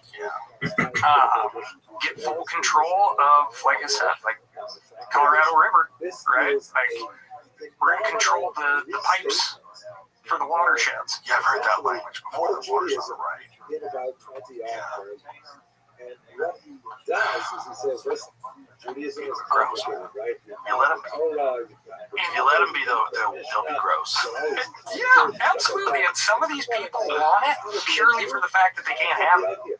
Right? And it drives them insane. There's definitely that. Yeah. There's that. A lot of short-sightedness. It's, a lot of people could use a mushroom trip. There's just a lot of people that are just, you're missing so much of what this life is because you're so concentrated on your election cycle. You're so concentrated on making more money. So concentrated on things that when you're 90 and you're in your deathbed, it ain't going to mean shit. It's not going to mean a damn thing. No. It could have been having fun and enjoying life with your neighbors. Yeah. It's like, you can't keep it. You're going to die. You can't take it with you. You're going to die. And they don't see that while they're on the hunt. While they're in the middle of this process of trying to accumulate zeros in their bank account. Yeah, got a little endorphin high. They saw another zero. Yeah, that's all they want. They're competing with other people that are doing the exact same thing. So they're in their little short-sighted echo chambers. Yeah. But I hope to God people learn, right? Like, there's a lot happening in between elections. And you got to know, if you weighed in during this, you made a difference. Like, everybody who jumped in and wrote to their representatives and senators and told their buddies about this and asked businesses, why aren't you on that list? Yeah, you can actually make a difference in this country. Absolutely. And it's not just at the election hash marks. Yeah. Like, if people didn't hold our elected accountable, they would have been like, they just want to get this stuff passed. They're like, path of least resistance.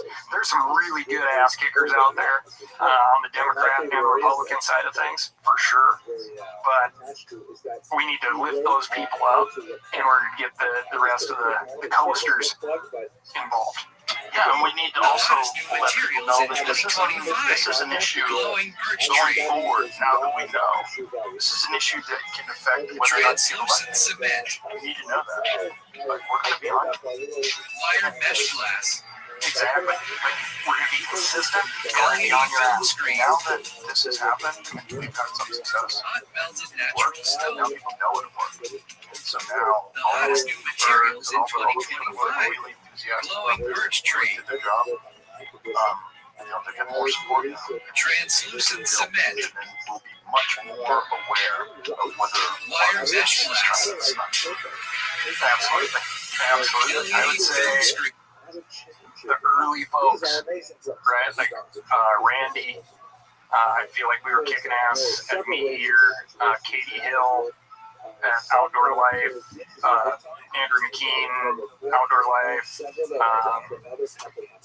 Travis Hall, Field and Stream, like those people were on it. And you gotta think all those people have a significant following on social media, you know. And they have a lot to lose too, man. Yeah. National Wildlife Federation, Backcountry Hunters and Anglers, were talking about this way early, and then a lot of other orgs jumped in, and some early Pheasants Forever, Quail Forever, they started, they were awesome. I gotta mention them because they're farm bill oriented hook and bullet organizations. They do an amazing job, but that's largely private side of the fence. And they came out and started talking to their membership about this early, and you kind of get punched in the face. I gotta be honest. Like, we took a lot of shit on the Meat Eater side of things. Ornella took a ton of shit. How so? Just people being like, well, one, they're like, Steve, aren't you a Trumper? You can't also support public lands because that's going against Trump. This is just people in the comments, right?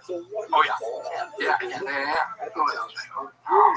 Way too much time. Yeah, don't read them. You're dealing with such a small population of morons. The problem with comments is, especially negative comments, it's such a small population, and almost all of them are fucking losers. I got sucked in though because I'm like, I don't know. I was so desperate to make an impact, right? At the end, I'm feeling like I pulled every freaking lever that I can. I'm asking the experts, I'm like, could we get, and this is a screwed up piece of information. I was like, okay, I want to do a Freedom of Information Act request, sue for information for all the senators' offices, and find out how many people called on behalf of public lands and how many people called to sell them off. And I want that information to be public.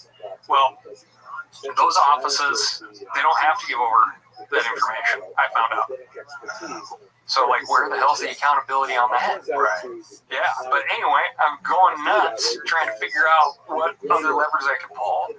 And I would just sit there and be like, okay, I'm going to find one person on the feed and just understand their side of things and see if I can pull them over to my side of things, and maybe that butterfly wing effect will do some sort of good. You're not those people, you voted for this. Those people are just trying to win. They're just trying to get you. And they're people that, for whatever reason, thought Kamala Harris would be president. And then there's also people that I don't even know if they're real humans. I think there's a lot of this stuff that we have to understand about social media is coordinated bot farms. And so anytime you have a hot button topic that could, maybe get a bill rejected or get a bill passed, it's not organic, the comments. There's some organic comments. Some of these people that are negative, you voted for this, they're just a real fucking loser who doesn't like people that have public profiles, doesn't like people that are successful, doesn't like people, and they just want to find some way to call you out.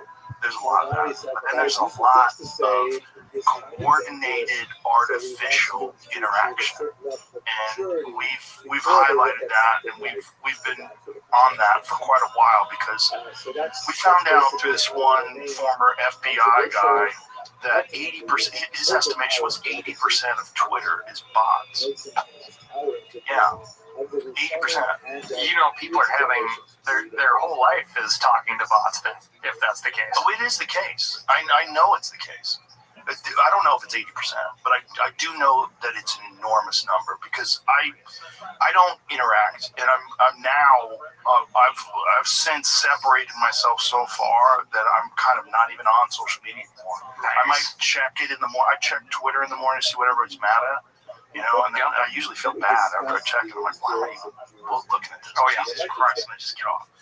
And when you do that, you feel better. You just feel healthier. You feel better. But when I do check and like there's any sort of a hot button issue, I'll look at someone who's saying something outrageous, then I'll click on their profile. And I'm like, it's like a bunch of letters and a few numbers. And then I look at their profile, I'm like, oh, you're not even a real funny person. And then you see, oh, it's like half of the people in this are real people. And there's no laws. Like there's no, first of all, let me be real clear. I'm against a law where it says you have to post under your name, your social security number has to be registered to this account so we know you're a real human being. The reason why I'm opposed to that is because I think whistleblowers are essential, because I think corruption is real. And I think if you hold someone accountable for everything you post, man, you're going down a dark road. You're going down a dark road where you could possibly get people fired for posts that, you know, like England is out of control. I don't know if you know this, but England, I think it was somewhere in the neighborhood. How many people got arrested for social media posts in England this year? We've looked this up before. I forget the number. It's in the thousands. Arrested for saying immigration's a real problem. We got to stop these Muslim gangs. We got to, you know, stop these Muslims from, you know, illegally immigrating into England. Arrested. Go to jail. Like, Why can't people just be that's normal? insane. People do time. They're doing time. Like, no bullshit, real time. For saying things like, I killed for a cheeseburger. No, it's It's been the easiest thing I've ever done. Not like that, And all of a sudden, but it's mostly about policy issues. What they're trying to do is make sure that everyone stays fucking deceive and so they're doing I'm just a this regular by person, and scaring I'm fucking people here. I'm in away Asian from critical of the government. not to be negative, but And the way to start it is to attack people that say anything bad about immigration, attack people that say anything bad about the government. In fact, they're just doing this in Brazil right now. They just passed this huge fucking law that you can get removed from social media for anything that's critical of the government, anything that's critical of Lula, who's the president of Brazil right now. You get removed from social media. Like, you can't be critical. Like, they don't have freedom of speech anymore. And this is the slippery road, this is a slippery slope that we were going down with the last administration, what they had done during the pandemic. It's scary stuff, man, and people have to be aware of it. And well, I think there's a version of that too with what we were talking about on like the hard party politics people, right? Where it's like the social backlash of being a critical thinker is so much that it then creates a non-thinker, or you just totally believe that you don't pay attention anymore, you're not going to talk about it. Yeah, it's you self-censor. Self-censor out of survival. This is too dangerous. I'm not going to say anything, and that's how they get things passed, because then you don't have any criticism, and then you don't have any. You don't have any people that are opposing you. It's very scary because, again, a lot of this stuff that you're seeing that's causing people to self-censor is not real human beings. It's bots. And that's my fear, is that when you finally get that person to be like, all right, you know what, I'm going to leave this part of it behind and step out to advocate for what I believe in. And the first response they get is, you voted for those. You're getting what you deserve. Yeah. Right? Police make 30 arrests a day for offensive online messages. Oh, God. Isn't that nuts? So, officers from 37 forces made 12,183 arrests in 2023, the equivalent of about 33 per day. marks an almost 58% rise in arrests since before the pandemic. In 2019, but still, like 2019, 7,000 detentions for online shit. So what we have in America is incredibly unique in that regard, and other countries are setting a standard, and it's a dangerous fucking standard, and we have to really make sure that that doesn't happen here. And we also have to make sure, I wish there was a way where you could identify bots, and Elon tried to find this out when he bought Twitter. So when he purchased Twitter, they told him that it was less than 5%. And he's like, well, how did you figure that out? And well, they only figured it out, it's not real, it's not a real number. But they just took a random cross-section of 100 users and found 5% of those people were clearly bots. That doesn't mean any job's done. Yeah, you could also do that, but you could take a random set of users that interact with very non-controversial subjects and find a small number of bots. Like, let's say you find a bird-watching group of people on Instagram or on Twitter. Like, what are the odds that those people are going to be bots? Very small, right? There's no reason. There's no benefit financially or otherwise, politically. Big bird seed. Yeah. You know, exactly. Like, so if you go after bird, I use bird watchers because I see them all the time. You know, that's like the purest form of just this is what they're into. Great group. Yeah, great group of people, but there's no financial incentive to support or deny bird watching. You know, so if you go to the bird watcher group on Twitter, yeah, it's probably 5% bots because they're fucking everywhere. But I guarantee if you go to abortion or if you go to immigration, or if you go to anything that's a hot button controversial, whatever it is, any hot button controversial subject, there's a shit ton of them, and it's kind of creepy because who is paying for it? Who's paying for it, and how come we don't have any laws to stop that from happening? Because it's not real. You're getting this artificial sense of what the general public wants because they've monetized it, and they figured out a way to artificially inflate these numbers. Yeah, and I think it gives this illusion of this consensus amongst people, and they can do that even with like ridiculous conclusions. And I think consensus though is so dangerous to any political party, right? Like what we just saw, there was an agenda, and everybody had to stand up and say something because of one freaking person who wanted to make this happen. Right. And I guarantee you that what they're thinking about right now is, holy shit, how do we break up this consensus? Like, what do we need to do? We can't have bird watchers agreeing with off-road users and bow hunters. Right. That's we can't win that. Right. We need them to be only bird watchers, only bow hunters, only off-road users. Well, what we need to do is be apolitical, and I think we were with this. Yes. So the Democrats, the Republicans, and the people like me that are fucking politically homeless, they all came together on this and said, no, this is stupid, and all these people, oh, you voted for this. Fuck you. Nobody voted for that. Fuck you. Like, this is one guy, and if that didn't work, if we didn't have an impact, and if nobody stepped up and people like you weren't so steadfast, that would be in the history books. That Mike Lee guy would be the guy that you see, your kids see in 40, 50 years, and they read the history books. They go, oh, that guy did this? Yeah, you'd have a proud statue inside a giant strip mall, something that used to be public land. Like, why is that here? Probably wouldn't. Because we gave up. Yeah, that's what happened. Well, it depends on who's writing the history books, right? Could be that he would be a hero. He turned it out. They generated $200 billion that did nothing. For this. I mean, this big beautiful bill doesn't it raise the debt by $3 trillion? I think that's what they came down to. It started at 4, and now it's at like 3.3 trillion. Yeah. And there's so much to it too. Like I said, this is my own personal dumpster fire. What Trump wants is growth. He wants economic growth, and he thinks he can get it out of this, and that's the overall net benefit. Oh, and there's some bending over backwards, right? Like that Arctic trip that we were talking about. We went up to the 1002 area on the Arctic Plane. Just Debt ceiling increased by $5 trillion. Did that just happen, Jamie?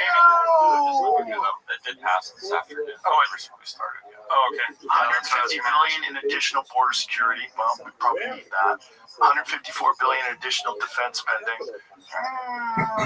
That's you gotta feed the demons. The Golden Dome thing, which is not. What's the Golden Dome? That's Space Golden Dome missile defense system. Yeah, Trump was enamored with Israel's missile defense system and wanted one, and most of the experts were like, that doesn't really work with our land mass. There's also hypersonic missiles. There's a lot of shit that doesn't work with. There's a line item in here for I think it's a few $1 billion for our next big birthday, America's next big birthday, which I always think of affordable housing when I think of it. Like, I bet the folks like having their own little individual parties and might think it's okay to throw that couple $100 million an issue versus fireworks and parades. You know, I don't know, maybe.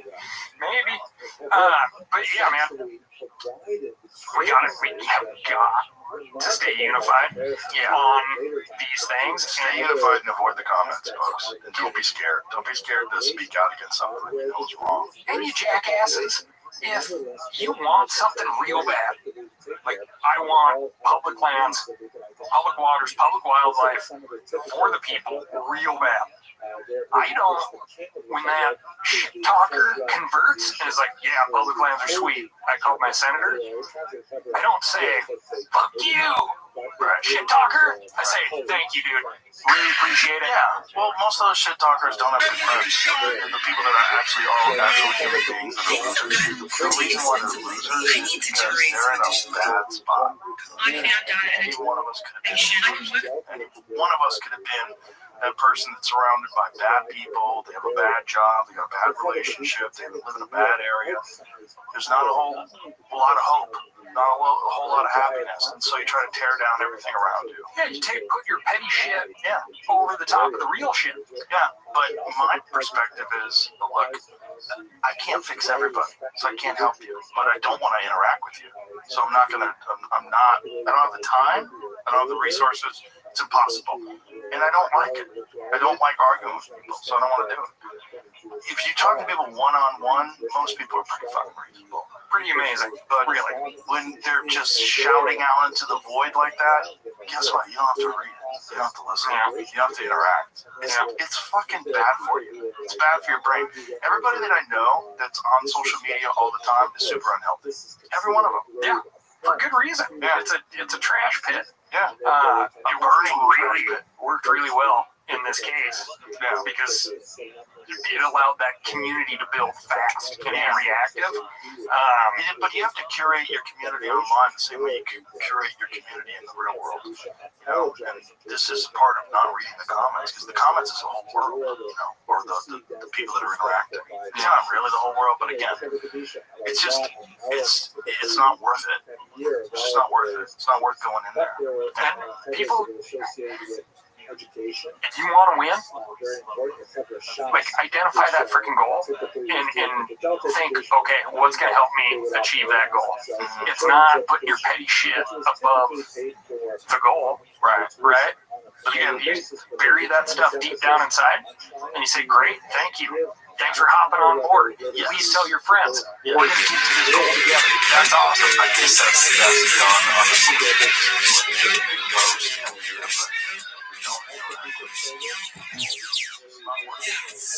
people that know they're doing something, you know, they fuck it. It's just like just one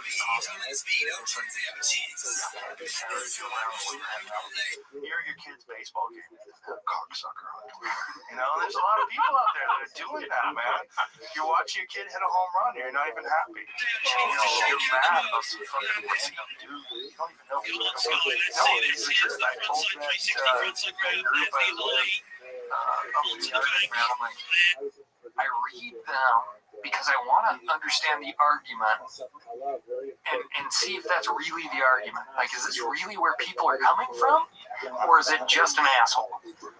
There's mostly just an asshole, and even their argument probably sucks, but also a lot of it's artificial. You gotta think about how much money is involved in selling off this public land, and how much of an interest do people have in pushing a narrative that would say that selling this public land is a good thing. Yeah. You know, there's money involved in this. Whenever there's money involved in this, you can pay for it. There's services where you can start a campaign. Like, it's not real.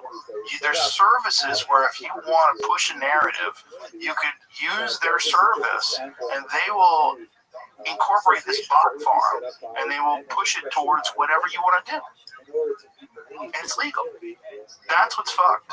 That's so fucked. Yeah, it's fake. It's lying. It's just lying with computers. Yeah. And then unfortunately, there's still a lot of people out there on the interweb going, well, I read it on the internet. Oh, yeah. Well, there's whole articles read. One commenter said, no, they didn't. You know, if that's a fucking robot, what are you gonna make a retraction? No, you're not. You're not. If it's AI, are you gonna say something about that? Are you gonna say there's a problem? No, you're not, because your whole business is clickbait, and the more you have negative comments you could use to start the formulation of an article, okay, that's how you make a living. And so don't read their fucking articles either. No, this is the key. Just like you have to just interact only with real humans. I got in the practice of just being like, okay, what I'm about to say is going to be political, involve scary words, Democrat, Republican, and it's going to make you uncomfortable. Don't believe me. Go to the federalregister.gov. That's the source material. Read it for yourself. I'm just going to tell you what I read in there on these pages. That's the source material. Go read it. Like, that's where the land sales are happening. That's where it's outlined. The text is there. It's the journal of the government, printed every day, online. Go read it. And, you know, for the little stuff on the podcast, I don't deal with it. It's like the Montgomery Teller said an alligator came out of, I don't say that. Cal's Week in Review. Yeah. Tell her about your podcast. Cal's Week in Review. We do news, outdoor news, and we cover legislative like this. It's a fun podcast. The legislative desk. Yeah. You have a good time with it, though. Man, there's some good times. There's some burnout times, right? Yeah. Where I'm like screaming into the void. Like, guys, this land sale's coming. Yeah, come on. Well, people listen to you, fortunately. Oh, it gotta feel a little good. Doesn't it feel good that people united and listened? I am trying to make it feel really good. You're scared it's gonna happen again. Because I know it's gonna happen again.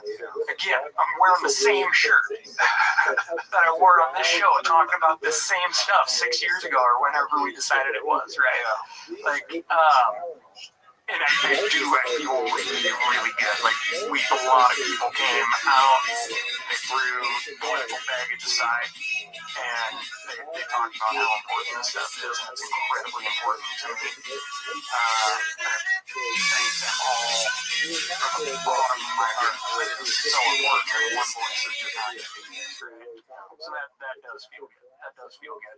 I just kind of wanted there to be a vote on this amendment, so all the American people can see exactly who voted for it and exactly who voted against it. Yeah, and just lay it out on the table for everybody. That would be nice. Yeah, and it'd be nice to see like what special interests were involved, what money was pushing it in that direction. Yeah, absolutely.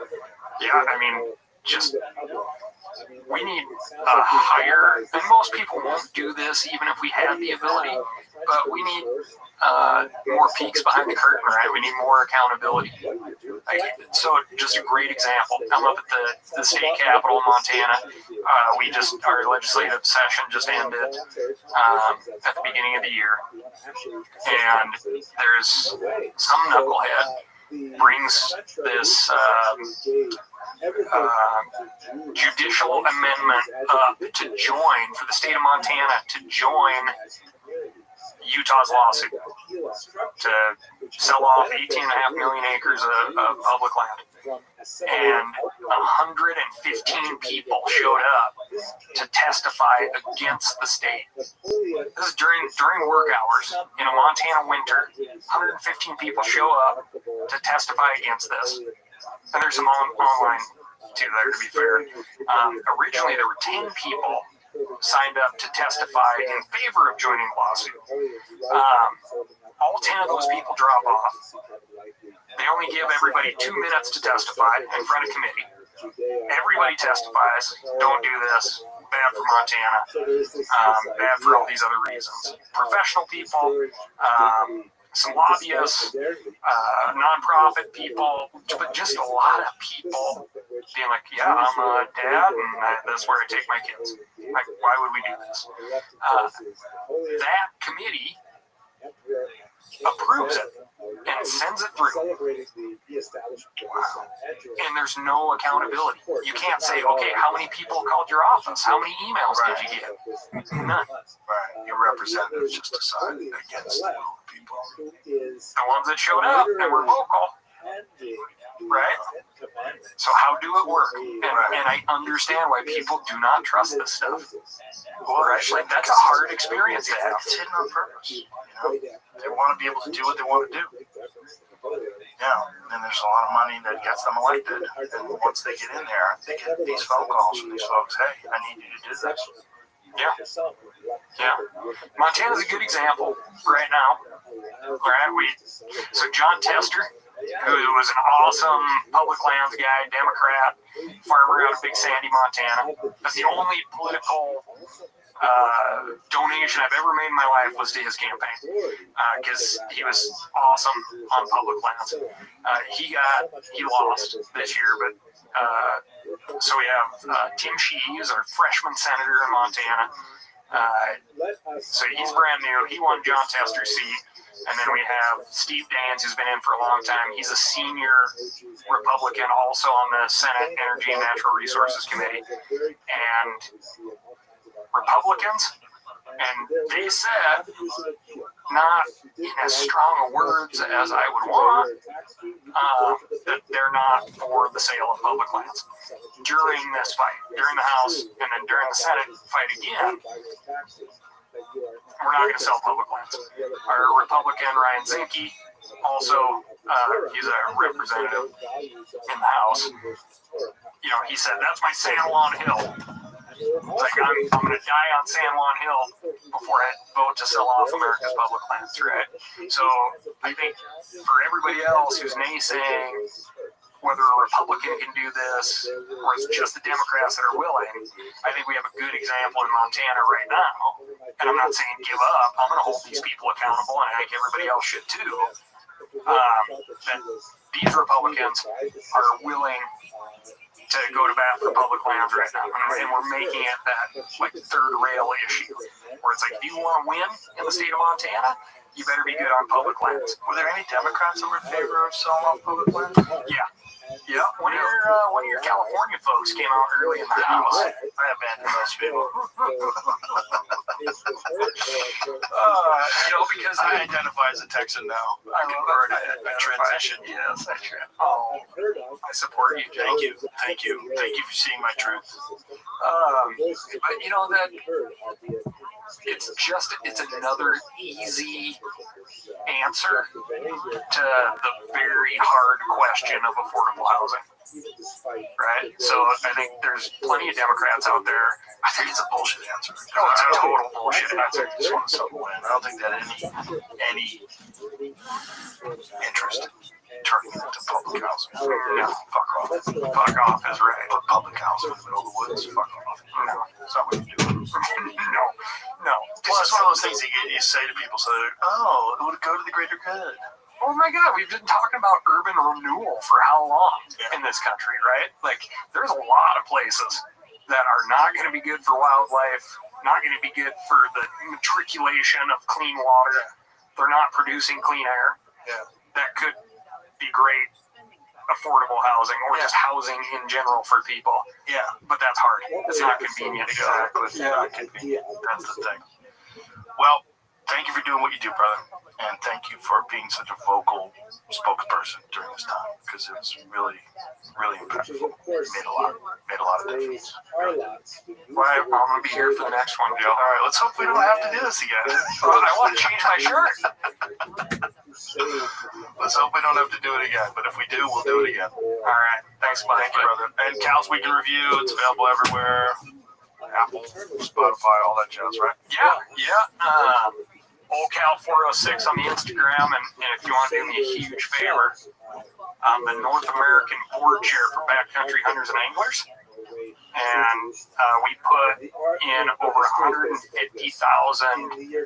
comments, phone calls from real people who used our Action Alert Center during this public lands battle, and that's made a big difference, because we can go into those offices and say, hey, 2,500 people called your office today. Have you heard about public lands?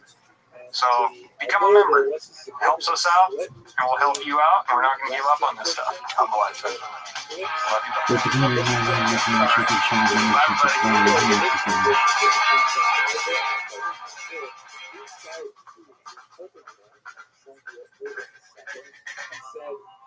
Love We are finding that we cannot make our way to the holy sites in Jerusalem on our pilgrimages. And so Urban II, The Joe Rogan Experience. Drink by day, Joe Rogan podcast by night, all day. It's so fucking weird sitting here, bro. It's so strange. I feel like I've been like a video game observer, and now I'm like in the video game. Oh, we are? Well, you kind of are. I mean, it's weird. It's weird for me. You know? Yeah, bro. Well, thank you for being like the number one promoter of my YouTube channel over the past couple weeks, bro. My pleasure. It's great stuff, man. I watch all the time. You're really good. I agree, and I get good guests from your show. Like, there's some people that have been on your show that I've had on my show. Yeah, Chris Dunn was the first thing I think, and then you recently had Mary Bowden and a few others. Yeah. Chris Dunn, man, that was a wild one. And now that they've figured structures underneath the pyramid, it's kind of validating a lot of the things these people are saying. You know, there's a lot of controversy about what those structures are and what it means and how accurate the readings are. But they do know that those satellite images were able to show very accurately this one tomb that was 50 feet underground. And it showed the dimensions of this one tomb. So I don't know what the capabilities are, if it really can decipher what's under 2 kilometers of, you know, whatever is underneath Giza. But there's something going on, for sure. Yeah, I had a dude on my show a couple weeks ago who was explaining how that was a part of some YouTube channel that put something together in Italy, I think it was. And the people that were involved with it were promoting some sort of technology that had something to do with penetrating the ground, some like different kind of LiDAR or something like this. It's called, what is it called? Something tomography? Yeah. James, what is it called? But these guys just did another explanation of it, like another deep dive where they did like this presentation and showed it. It's very convincing. There's a lot of people that are 100% on board. I mean, it remains to be seen. It has to be vetted. But according to, you know, some people that I trust that really understand the technology, they said there's absolutely something there. You know, whether or not, the problem is they made those 3D detailed images of what it looked like sort of an artist's rendition. And you looked at those, and it's got like the coils and the spirals. Like, It's a little too much. I don't know what that is. You could see there are coils around those columns, but what are they? Are they stairs? Is it like a coil that generates like an energy coil? Like something that conducts electricity or carries electricity? Like, what is it? It's a solid state electron harvester. Is that what they said? That's what Chris Dunn says. Oh. I don't know. You talk to him about what's underneath? Yeah, he thinks that it was. He thinks that the whole thing, his new book, which is called The Tesla Connection, basically explains that it's a. He thinks that there was like a device in the subterranean chamber, like a hammer that hammered the Earth, and then the plane that sees a plateau is active, seismically active area, and when it hammers the Earth, it creates mini earthquakes. You're familiar with this, right? Right. And it vibrates all the limestone. And it's got like this hammer, this effect, like dum dum dum, and it creates some sort of a vibration in the granite and the limestone. Yeah. Okay. To overcome this, authors analyze micro movements within the pyramid, typically induced by background seismic waves, to achieve high-resolution, full 3D tomographic images of its interior and subsurface. The approach rendered the pyramid transparent, allowing for the reconstruction of internal objects and the discovery of previously unseen structures. So it's got if it works and shows the actual internal structure of the pyramid accurately, and it can accurately depict that one, the one, was it a temple or what was it? That was, I feel like it was a temple that was 50 feet underground. It had the exact interior dimensions of it. Yeah, there's probably something to it. We're gonna find out eventually, hopefully. I don't know, man. These guys like Zawi Hawass and these gatekeepers of this information, they do not want any groundbreaking new discovery to come out. They really don't. Especially something like that. If you really find out that there's giant columns underneath the pyramid, and then there's these structures that go down 2 kilometers into the ground, like, all bets are off. And try explaining that away for people that live 2,500 BC. Like, that's kind of kooky. Yeah, I mean, the mystery of the pyramids and moving those blocks and building that fucking thing that long ago is crazy on one hand, but then on the other hand, those fucking granite vases that are so precise within like the deviation of a human hair. This is a 3D print of one of them that Chris Dunn gave me. Yeah, it's insane. It's insane. They measured these on light scanners at like a huge aerospace corporation somewhere, and they found out like it's so symmetrical you couldn't make this unless you had a CNC machine. That's a part of it. But it's not like you need to turn on a lathe. It's accurate. Everybody's going with the Wes Anderson. I think it's like 1/1000th of a human hair. It's like completely undetectable. And there's also some of those sculptures that look like symmetrical. Perfectly symmetrical on the left side and the right side. We don't really understand it. We don't know what technology they were using, what kind of tools they were using. It's hard to know, man. It's hard to know. Like, when they burned the Library of Alexandria, they destroyed all the records. Like, so much history of Egypt and how they did what they did. Just moving the stuff. How did you move it? How did you move those fucking enormous stones? Have you heard of this dude named Jeffrey Drum? He has a channel called The Land of Chem. He lives in Egypt. He lives I think right across the street from the pyramids. And he's basically got this very interesting theory that it was all chemical manufacturing, and the pyramids were chemical manufacturing plants. And I'm gonna butcher this description, but I'm gonna do my best. Basically, what he found was that in a bunch of the other pyramids, like the Red Pyramid and some of the other pyramids, he's been in there and gone through them all. And he's basically, what they describe when they go in there is this smell, which some people equate to being like bat shit. But what he thinks is going on is creating some sort of like a chemical reaction in those chambers to create fertilizer. Because there's a subterranean chamber below those where they have like all kinds of, they were putting shit in there, like animal shit down there. And then there's also these like ravines, these like cut out channels that come out of the bottom of the pyramid, and there's these bowls that were supposed to collect like chemicals. So he has this really elaborate theory on how, when I heard him tell me this, it made so much sense. But the problem was like, it makes sense, it seems super reasonable, but like, why build these massive structures that are so precise just to make chemicals? And, he was explaining like the agriculture and like why they needed to create fertilizer. And why they need a massive stone structure? Exactly. Right. Exactly. Isn't it possible that things also had one? They built them and then someone used them later on for different purposes. Because these people were And that the possible as well. students. They know Like, things is that that really being work. built But for they that? pretend it Maybe they works. just And use this it for guy's that like eventually. teaching people, and if someone comes to grab him, But it seems to like try the to way take he him was down with describing some the theory though of that of the red pyramid was like he was reverse engineered to actually create the chemicals that they would use to enhance the agriculture of the area.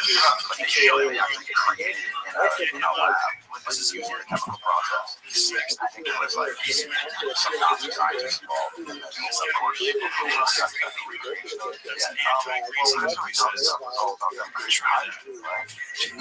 Try that Yeah, on that was what he thought was the whole thing was This generating hydrogen. That's what he thought. The whole column that went down, those passages that went down, and then there was the porous limestone that was at the end that seeped through, and he believed that this was all like some sort of a chemical reaction that they had to doing this. Here, what is here? Oh, the red pyramid was built as a power plant to produce ammonia from methane and nitrogen. That's what it was. Fritz Haber won the Nobel Prize about a century ago. Yeah, the Haber process. Fritz Haber's a crazy story. Do you know that story? No. Okay. Fritz Haber, he devised a method of extracting nitrogen from the atmosphere. And for that, he was winning a Nobel Prize at the same time in which he was being wanted for war crimes, because he also created Zyklon gas. So he created the gas that they were using to spray on the Allies. So they would get this gas and spray it with fans. This is the first time they'd ever done something like this, for using gas in warfare. And they used, and he was a Jew, and they used, he created Zyklon A, which was then converted to Zyklon B. So Zyklon A had a very disgusting smell to it, so you knew it was coming. And then Zyklon B they used during the Holocaust to gas the Jews, and it had no smell. So so I think it was initially made as a pesticide.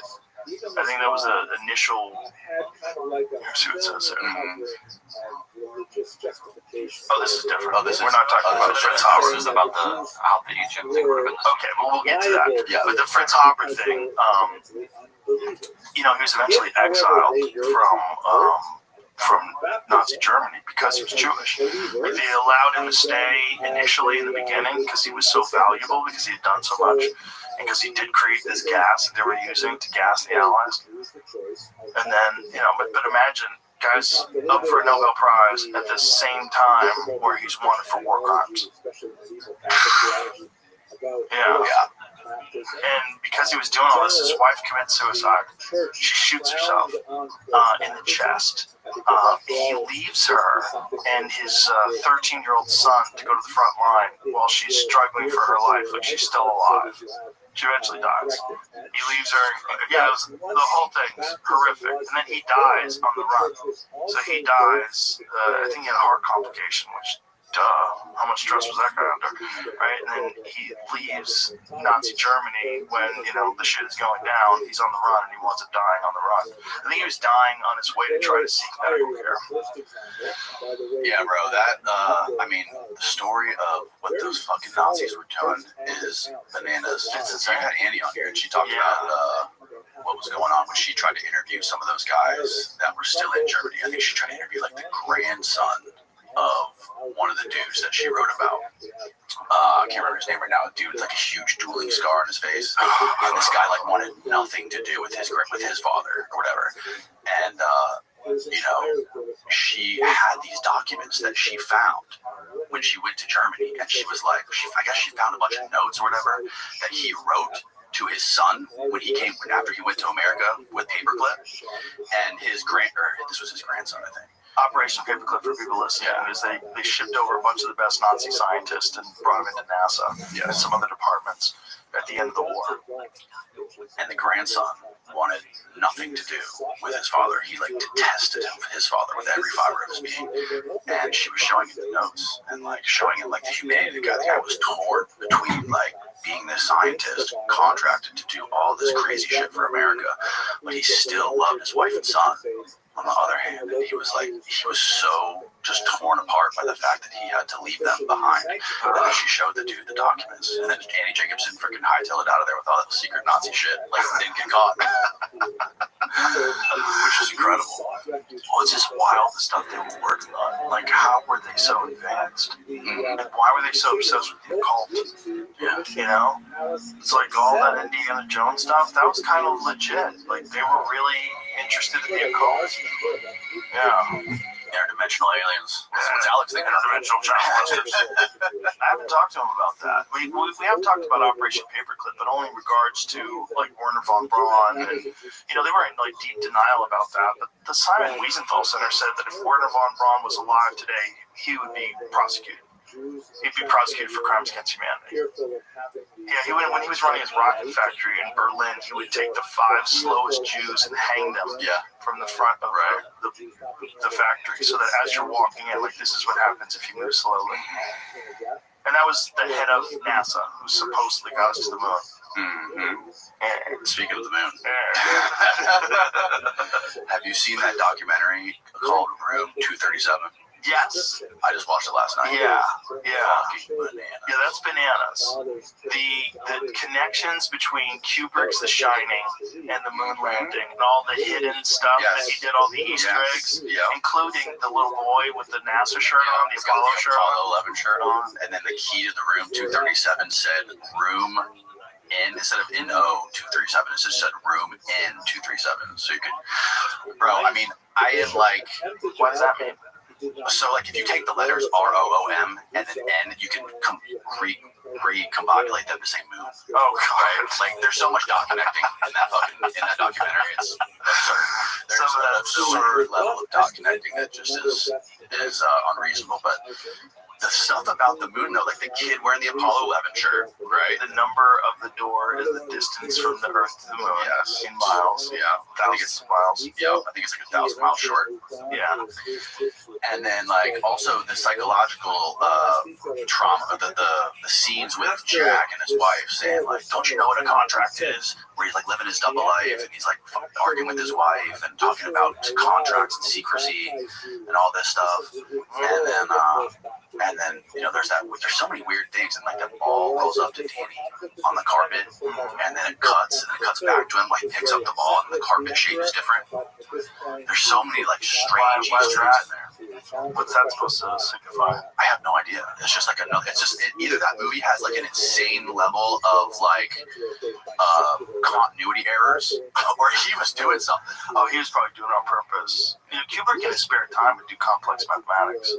In his spare time. Yeah, he was a legitimate genius. And it's amazing that he pulled off the greatest science fiction movie of all time, especially at the time, during the exact same time period where the moon landings were filmed. And the stuff from 2001 is more sophisticated, looks better than the stuff from the moon landings. So the idea that you couldn't fake it, that guy could fake it, 100% could fake it. Right. And if they hired him to fake it, if they brought him aboard, the idea that he wouldn't be able to keep secret, like, of course he could. Right. Yeah, people keep secrets. This idea that people can't keep secrets because some people can't keep secrets. Like, listen, high-level military guys keep secrets all the fucking time. They go to the grave with those secrets. Yeah, they swear to secrecy. They swear to an oath. They have top secret clearance and above and whatever it is, and they don't say shit forever. Their whole fucking family doesn't know what they're doing. Yeah. Yeah. The thing about if you think the moon landing was fake, you're a moron. But it's like, the thing about it is, even if you want to say they didn't go to the moon, wouldn't it be reasonable to suggest that they would have had a backup plan in case they couldn't get there? Like, like have some sort of video footage that they shot. Well, not only that, they filmed a lot of training footage. Yeah. They definitely tried to pass some of that training footage off as legit. That's proven. Like the Michael Collins from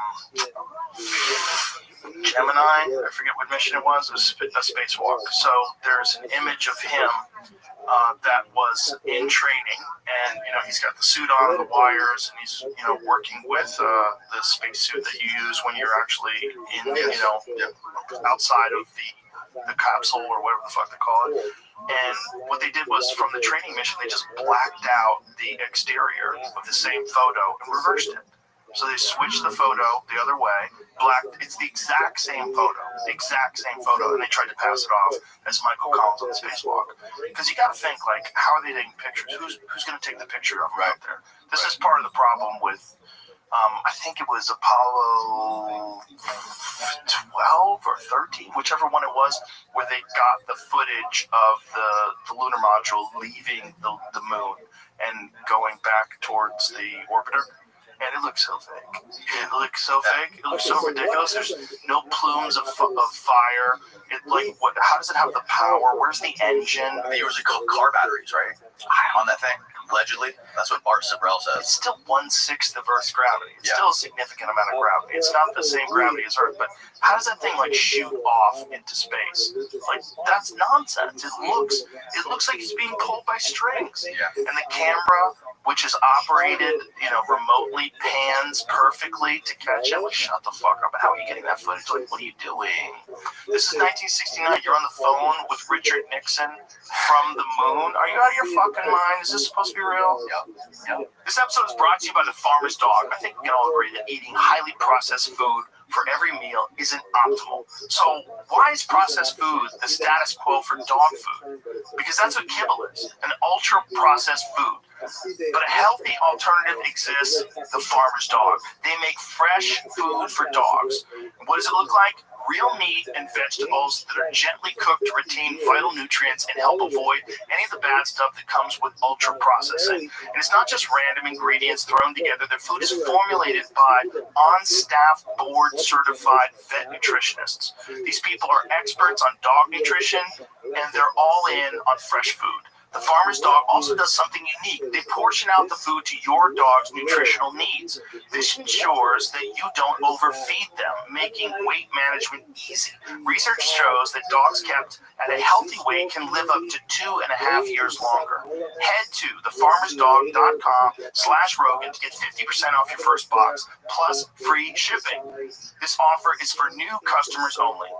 Right in the middle of Operation Paperclip, MK Ultra, the Cold War, all the fucking deception that was going on, all the secret. They lied about everything. That was the time in history where they probably had the most fucking lies. Vietnam War. They lied about everything. So the idea that they didn't lie about this one thing, the moon landing, is all 100% legit.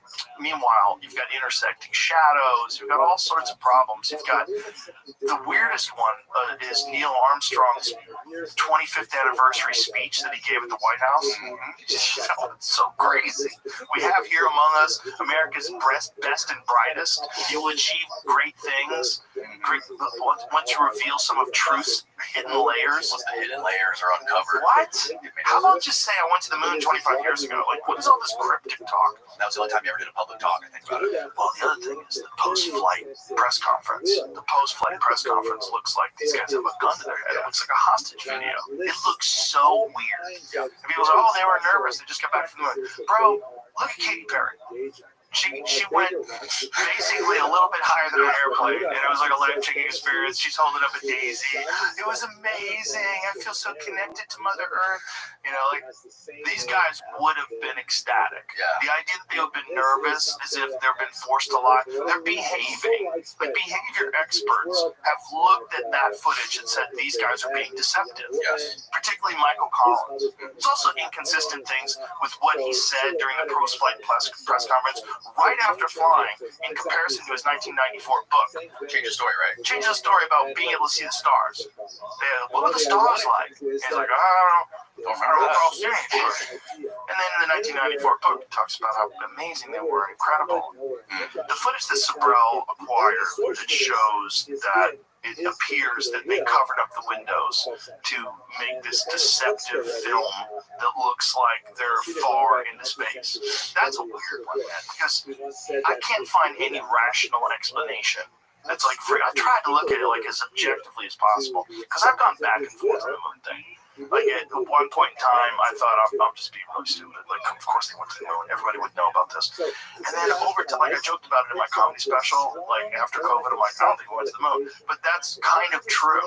Like once I saw the level of deception that was willfully pushed forth during COVID, and how many people were cooperating with this, and like how many government organizations were cooperating, and knowing that they lied. Knowing that these were lies, I'm like, yeah, they can lie about all kinds of things. And this is today with the internet. You know, like, where's the Epstein files? Can't find them.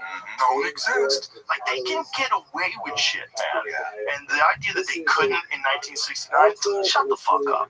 Shut the fuck up. They can fake that. It'd be easier to go to the moon than it would be to fake it. Shut the fuck up. No, it wouldn't. Not if you physically can't get a human being through the Van Allen radiation belts without them dying. They never even flew a chicken through those fucking things and had it come back alive. Russia flew a dog and it came back and died 2 days later, I think. But they didn't even go to deep space. No, I think they just went into the belt and then didn't even turn. Bro. No one's even been close. Have you seen I'm sure you've seen this, the photo of Jolly West hanging out on the set of 2001 Space Odyssey? No. You haven't seen it? No. Oh, that's amazing. Should I send it on? Fuck yeah, send it to Jamie. Oh my god. Give his number. No. Here, but you can probably Google it. It's probably, see if you can find it if you Google it. Yeah, just Jolly West, Stanley Kubrick, 2001 Space Odyssey. There's a photo of them walking between the sound stages. That's a wide shot of a bunch of dudes. Listen, man, of course That's not it. Of course they would contact Kubrick if they wanted to go to the moon and fake it. Yeah, and of course if you're in the middle of the Cold War, which they were, which was very terrifying, right? When I was a kid, when I was in high school, we were terrified of Russia bombing America. Yes. Everyone was like really concerned, and Russia was the great enemy. You know, the video of Khrushchev yelling, "We will bury you," like that was like burned into every American child's mind. And if you were a patriot and you wanted to defeat Russia, we have a strategy to defeat Russia, and this is what we're going to do. First of all, we're going to bankrupt them by just making them spend to keep up with us. And they don't have a capitalist society, so they don't really have a GDP. Like they have a GDP, but they don't have like the same sort of corporate structure that we have in America, where they're like striving and innovating and developing new things. The companies are getting bigger and there's more growth. And no, they're communists. They were a communist country, so everything was like food lines, and they didn't have the kind of money that we have. It wasn't even close. So Reagan essentially bankrupted them. And then, you know, during the time, and, you know, all the other people before him as well, but during the time where they were developing these rocket ships, the Russians were way more advanced than us. And basically every single thing. They got to space first, put the first man in space, put the first satellite in space, and they couldn't even come close to putting a guy on the moon. Yeah, it's amazing. It's incredible also that there was never another nuke that was sent to anybody after the capture of Batman Little Boy. Yeah, that's incredible. It is really insane to think about sometimes. Yeah, that's one of the great achievements of human beings. And we did it once and we said, let's not do that again. Annie's book about nuclear war scared the living shit out of me, bro. Yeah, it's a good one. How she said that we have 11 interceptor missiles in the U.S. That's it. A total, I think it's 11 or maybe 22. Or no, it's 44. Russia has 5,000 missiles. Yeah. And the problem with it is, like, if a rogue nuke got launched from North Korea from one of their submarines, it would have to fly over the North Pole, right, towards us. And as soon as they launch it with all of our satellite systems that we can detect the rocket burner, like, going into orbit, we'll know within 5 minutes of them launching it, probably before. And then we literally have to, I guess the way she described it was, our policy is once that nuke is launched, we have to empty our silos, our ICBM silos, because they're stationary. They can't, if they're hit, they're gonna try to take us out at those ICBM sites. That's gonna be like one of their first targets.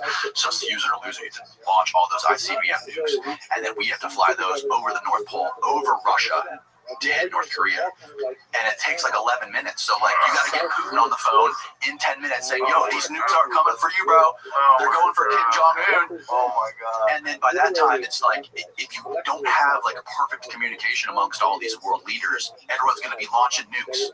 We know the story about that one Russian military guy that was the reason why Russia didn't launch a retaliatory strike, because there was a submarine guy. error. Yeah, there was an error, and they thought the United States had launched a missile towards Russia, and they were ready to respond. Wow, that's Jolly West in the background, bro. It's not confirmed. I don't know if anyone can confirm. That's if you can find a young Zoom in photo. on him. Zoom in on him. Let's zoom in on him right here. I saw the video where someone's talking about it. That's That's him, bro. I don't know. What are you talking about? You don't know. Jamie works for the government. Jamie CIA. I don't Look at that. That's 100% him. Look at that picture. Now go to the other picture you just showed. That's him. It's Jolly West. Yeah, that's him, dude. I mean, Nothing to see here. yeah, that is 100% him. That's the exact same face. Shut the fuck up, Jamie. Find another one. Corroborate it. That's all. I'm just trying. I don't think. Out of all the people that I wish were alive that I could talk to, Kubrick is number one on that list. Really? Yeah, I think so. Yeah, first of all, he made some of the most impactful. Well, I'd like to talk to Jolly West too. If he'd be willing. Fuck. Be a few people. Dude was everywhere. Yeah, that looks like him. Yeah, it looks like him. Look at that guy. Look at the far left photo. It seems pretty close. That's him. Shut the fuck up. The hairline's identical. Look at the hairline. Jamie's a party pooper, bro. Jamie's a total party pooper. I want good evidence. There's a little part right here on that guy's head, and that guy's. Oh my god, he combed his hair different. Crazy. I hate when facts don't line up with my Part theory. in the second one is exactly the same. That one right there is exactly the same. that is. He started losing his hair. He started doing a little bit of a comb over.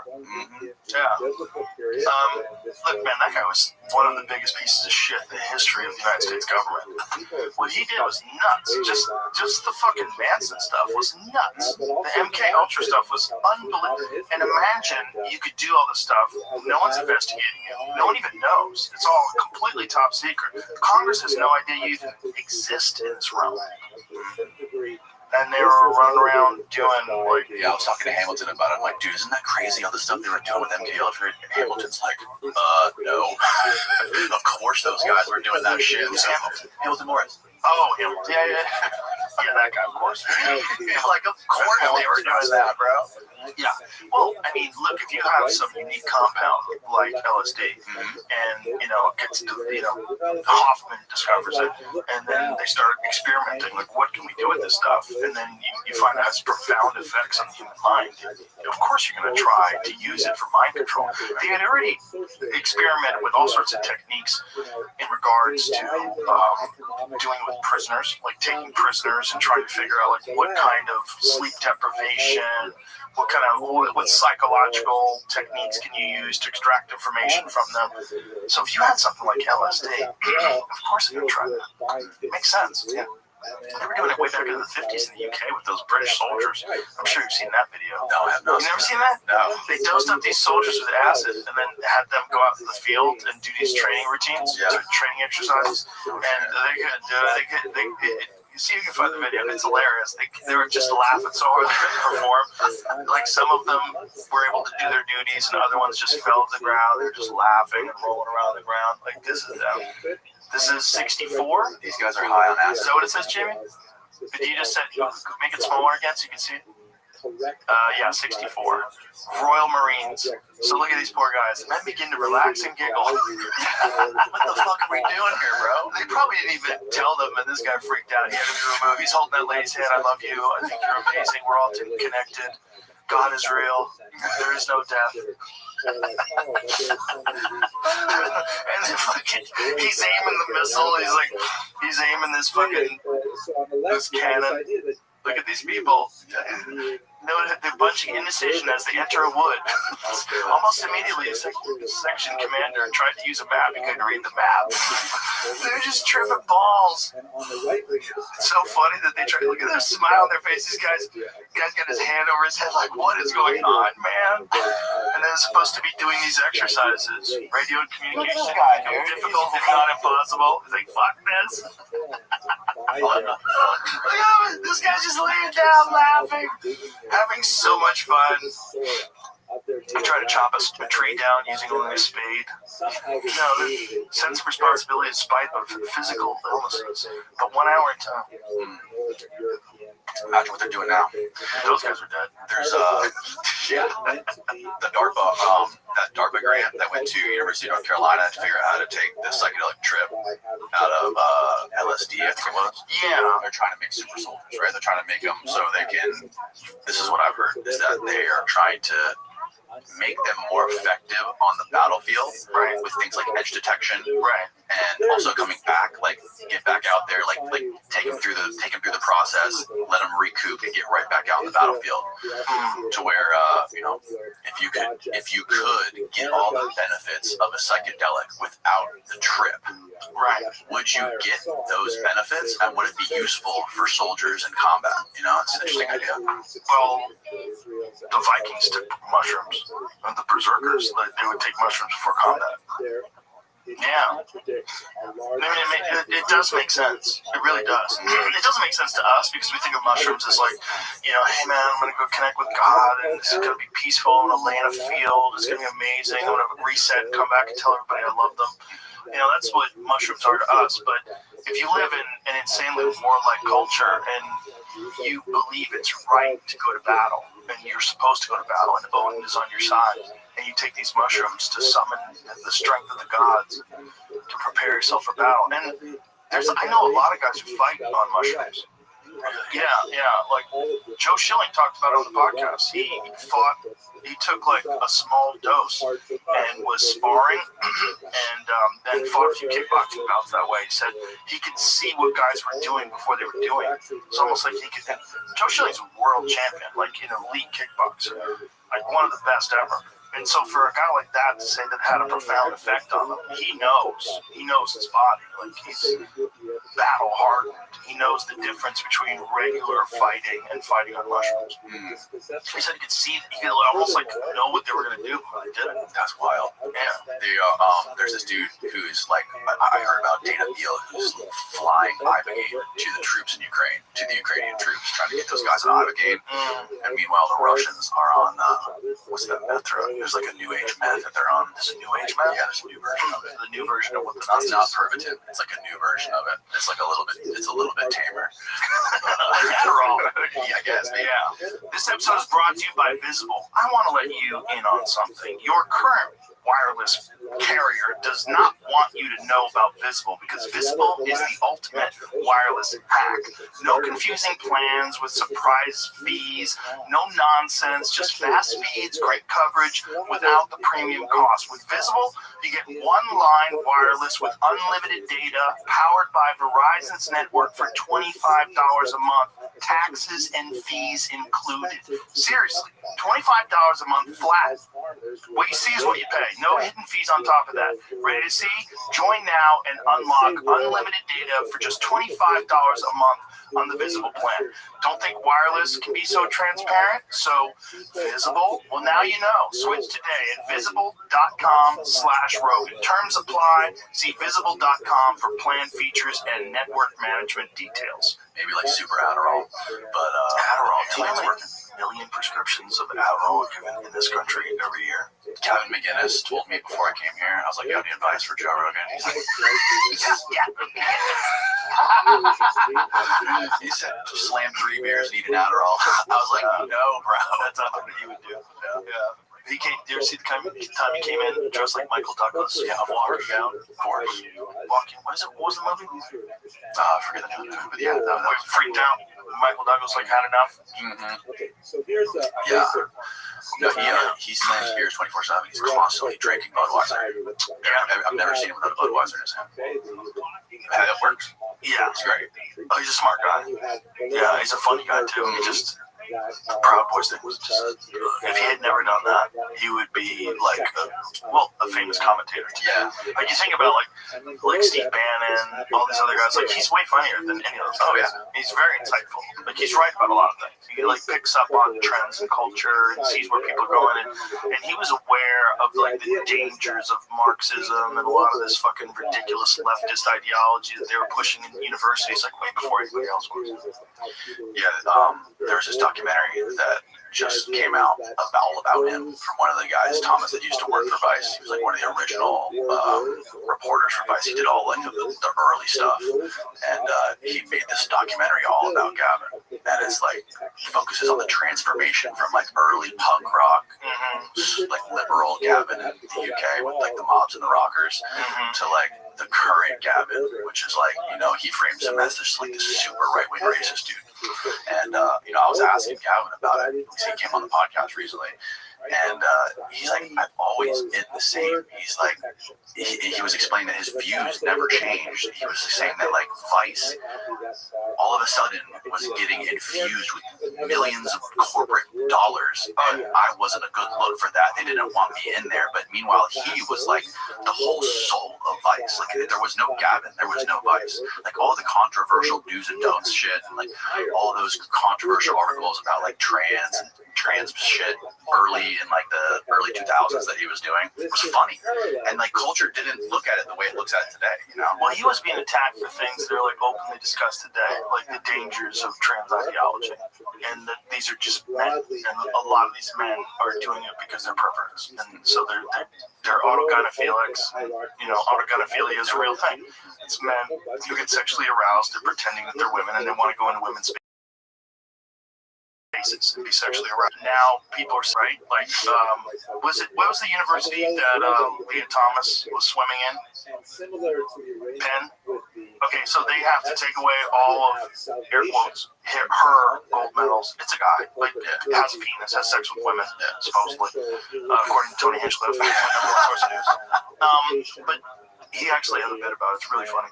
But the university now has to apologize to all the women that were forced to compete with him, and you know, say they fucked up and never do it again, and not allow biological men to compete with women, which is like that should be a left-wing perspective.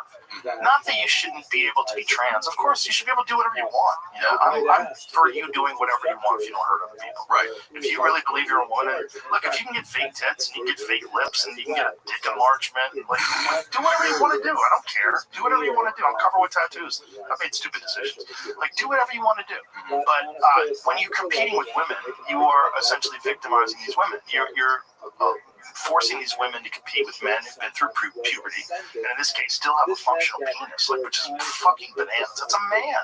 Just because you think you're a woman, you physically, we know there's a difference. I didn't know it was a giant problem until there was that fighter, Fallon Fox, who had competed twice against women without letting them know that this person was a biological male for 30 years, fathered a child, the whole deal. Like, this is crazy.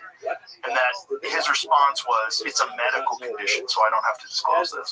You know, it's medical information, which is just horseshit. It's crazy. And when I was saying that, I got attacked like over and over and over again. I go, whoa, this is from the left. Like, the left has no problem with a mentally ill man beating the shit out of women, falsely claiming that they're not even allowing these women to know. These women think they're going to go compete in a low-level MMA fight. Like, a lot of them didn't look good. They didn't look like they're well-trained. And they're competing against a biological man without having any idea. One of them got a fractured skull. You know, it's like, that's when I would realize, like, oh, this is just a cult.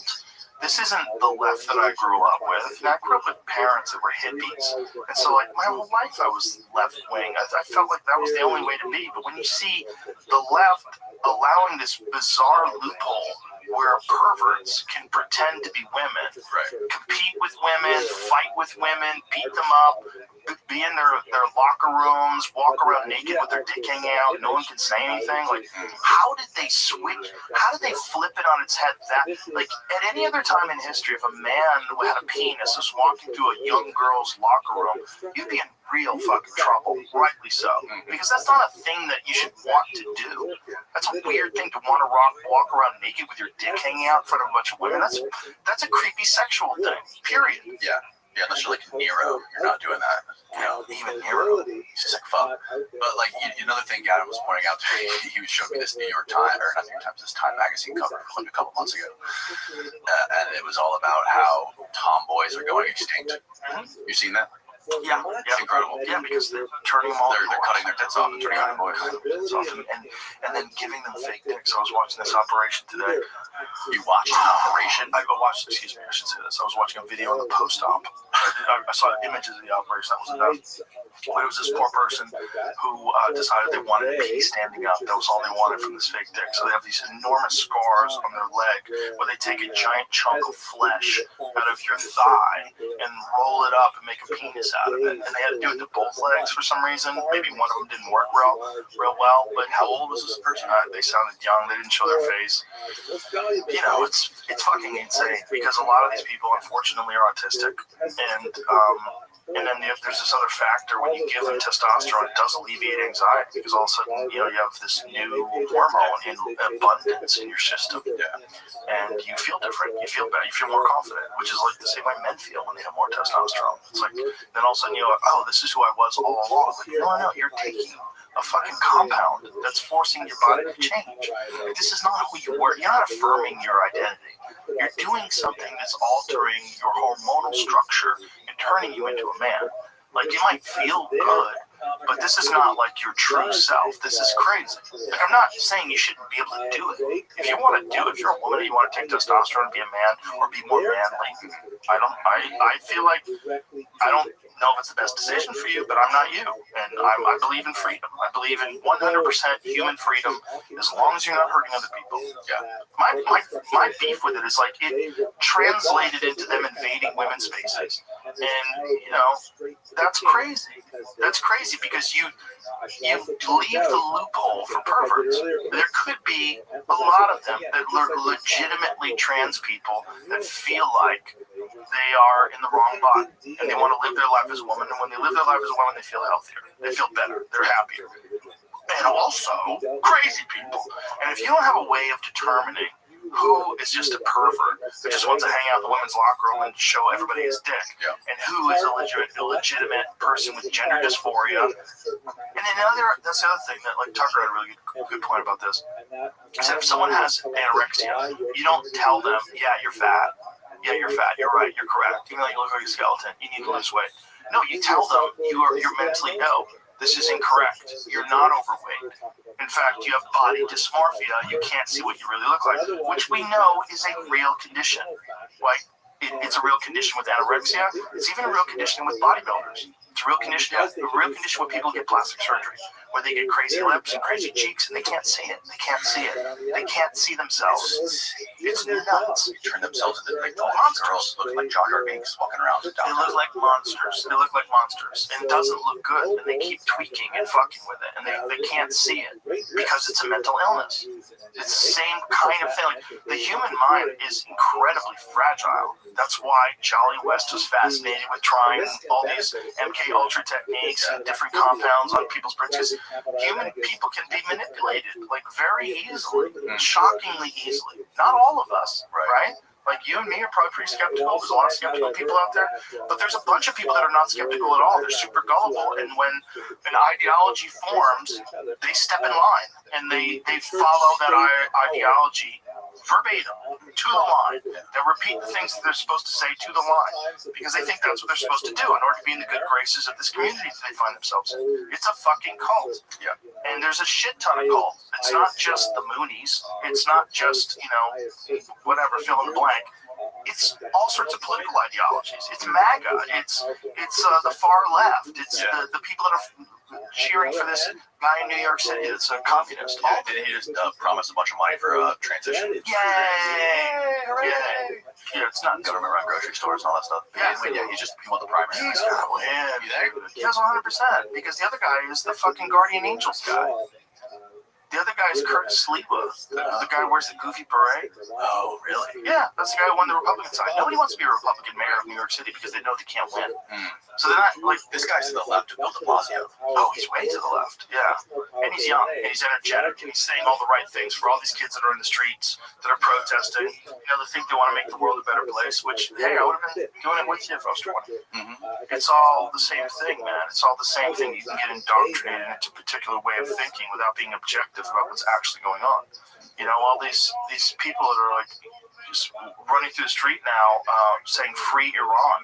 Like, yeah, free Iran from a dictatorship, absolutely. But if you're saying, like, wear scarves over your head and being forced to do what the Iranian government wants you to do and live like they live over there. No, they don't live free. Right. Like they assassinated the fucking Olympic gold medalist in Russia, in wrestling rather, in Iran because he was protesting against the government. Like those like national heroes and killed them openly. Like it's not a good place to live. Right. You know, and I'm not saying we should bomb them, but like being in support of Iran, the Iranian people, yeah, for sure. But that government's nuts, man. Okay, so it's like you know, we've already trans people for Hamas. You know what I mean? Like there's people that are just they're not seeing what you're talking. They're not seeing the big picture. Right?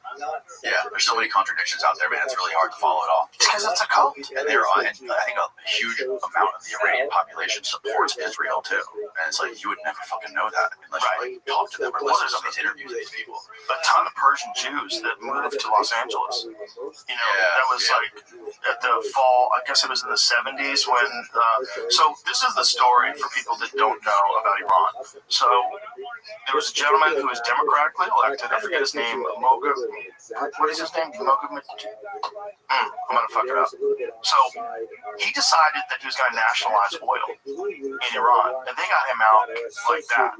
They installed the Shah and turned it into an Islamic dictatorship, but they had access to the oil.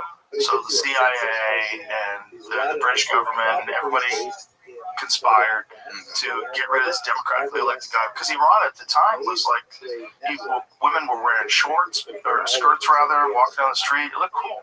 Here it is. Mohammed Mossadegh. Okay, so let's zoom in on the story here. It says Iranian Prime Minister Mohammed Mossadegh was removed from power in a coup organized and financed by British and U.S. governments. The Shah quickly returned to take power and signed off over 40% of Iran's oil fields to U.S. companies. It's crazy, man. It's like it's so transparent. They didn't even wait a couple of years. They didn't even well, the Shah's in power now. We'll see how things go. Right. No, they immediately came in and signed everything off. Yep. 1953, the CIA and British intelligence orchestrated a coup d'etat that toppled the democratically elected government of Iran. The government of Mohammed Mossadegh, the aftershocks of the coup are still being felt. 51 Prime Minister Mossadegh roused Britain's ire when he nationalized the oil industry. So the oil, they weren't making money off the oil. They were making money, but not as much money as the British were. It being exclusively controlled by the Anglo-Iranian Oil Company. The company later became known as the British Petroleum. This time is different, though. BP, which they're the same people that dumped all the oil in the Gulf. Yeah, exactly. That's BP. After considering military action, Britain opted for a coup d'etat. President Harry Truman rejected the idea, but when Dwight Eisenhower took over the White House, he ordered the CIA to embark on one of its first covert operations against a foreign government. And Iran's been fucked ever since. I mean, we've been doing stuff like that, not you and I, not me and Jones. We're innocent. But the United States government, especially the intelligence agencies in the days before they assassinated Kennedy, you know, they were doing all kinds of wild shit. And that's we're not now. We don't do that. They don't do that shit anymore. They definitely don't. No, they would never. They don't care shit about the oil over there. No, this government's America first now. We're legit America first. It's a crazy history, and when you don't know the history, you go like, why are we mad at the Iranians? Well, why are they mad at us? Okay, like what did we do to them? Why? How did these Islamic jihadists come to power? Like where did it all start? Well, go back to the Mujahideen. We literally changed their definition of jihad. Like we wanted them to become suicide bombers. We wanted them to do things and martyr themselves. So it was the original definition of jihad. Look this up, but I'm pretty sure it was a war against your own vices. This is yep, yeah. The idea was you were trying to be a good Muslim, a pure Muslim. You were trying to avoid impure thoughts, no alcohol, all these different things. And they twisted that around with jihadists and through the CIA and Osama bin Laden and the Mujahideen to fight off the Soviet Union. Right. When the Soviet Union occupied Afghanistan. Like, Osama bin Laden was our guy. Right. He was working for us. Yeah. And he's like, these fucking people suck. Yeah, there was a story how it's like a struggle against the enemies of Islam, a spiritual struggle within oneself against sin. Greatest jihad. Yeah. It sounds great. Isn't that interesting? A spiritual struggle within oneself against sin. Yeah, I mean, just reading it sounds So like it seems like it's more than one definition. there's probably so many The other one is versions. declare the jihad against the scroll back down again. Struggle or fight against the enemies of Islam. So it's two things, but they made it. You know, they did a lot of mind fucking to those people, and they put them on a war that they couldn't win again to try to do the same thing that they were doing with the rocket program, with everything else. They were trying to outspend the Soviets. They were trying to bankrupt them.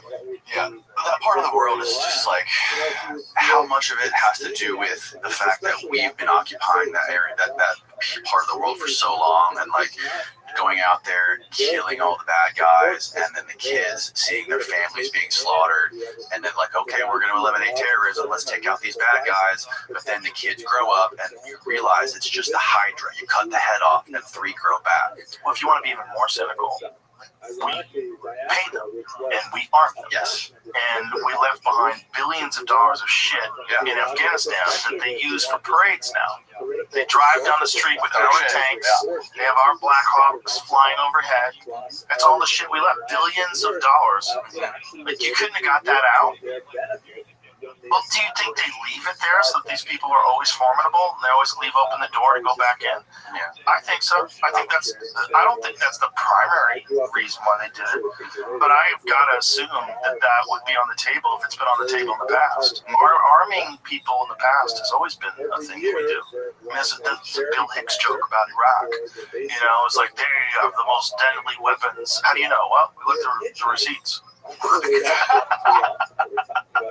butchered the joke, but you know, we've always been doing that. We've done that forever. Yeah. What's my favorite Bill Hicks joke? At least I'm not like a historian of Bill Hicks, but the one where he's talking about the sock puppets. He's like, yeah, I like this guy on the right. He seems like he fits my ideas. He's like, well, I think he fancy the guy on the left. It's like, what the fuck? The same guy's holding both the puppets.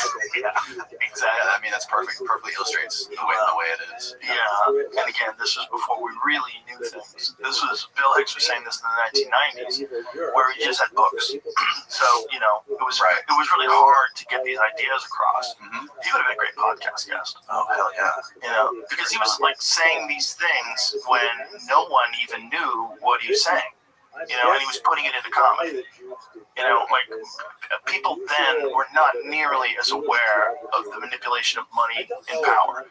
They really thought, a lot of people thought, that the will of the people, you know, the president, we got to get a good president in there that's looking out for us. And they didn't really understand that it's all being bought and paid by special interest groups, large corporations, huge donors, and that when the guy gets in there, he's just representing the same thing no matter what.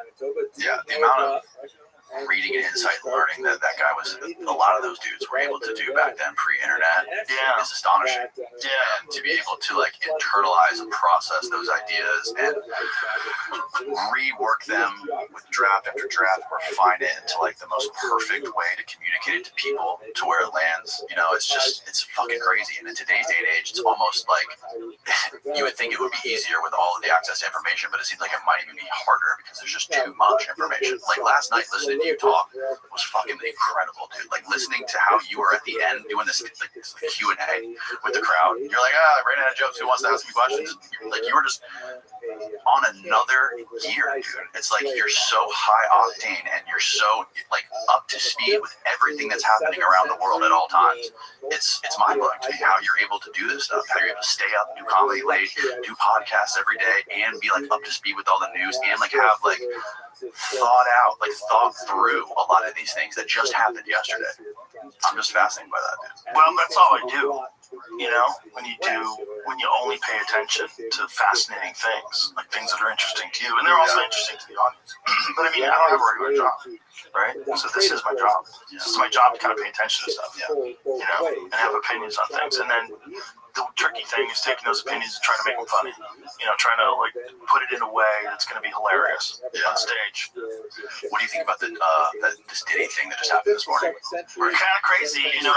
I'll tell you what, Kurt Metzger called this from the beginning, and especially when he found out that Comey's daughter was going to be the judge. Did you know that? No, I did not. Yeah. Yeah. Wasn't she the same judge on the Ghislaine Maxwell case? Yeah. Oh yes, I did hear that. Yeah. Bro, where's the videos? They were telling us that videos going to come out, incredibly high-profile people doing horrendous things, evil things. People are going to go to jail. People are going to be shocked. Yeah. Where? Right. Nothing. Well, like, Zero.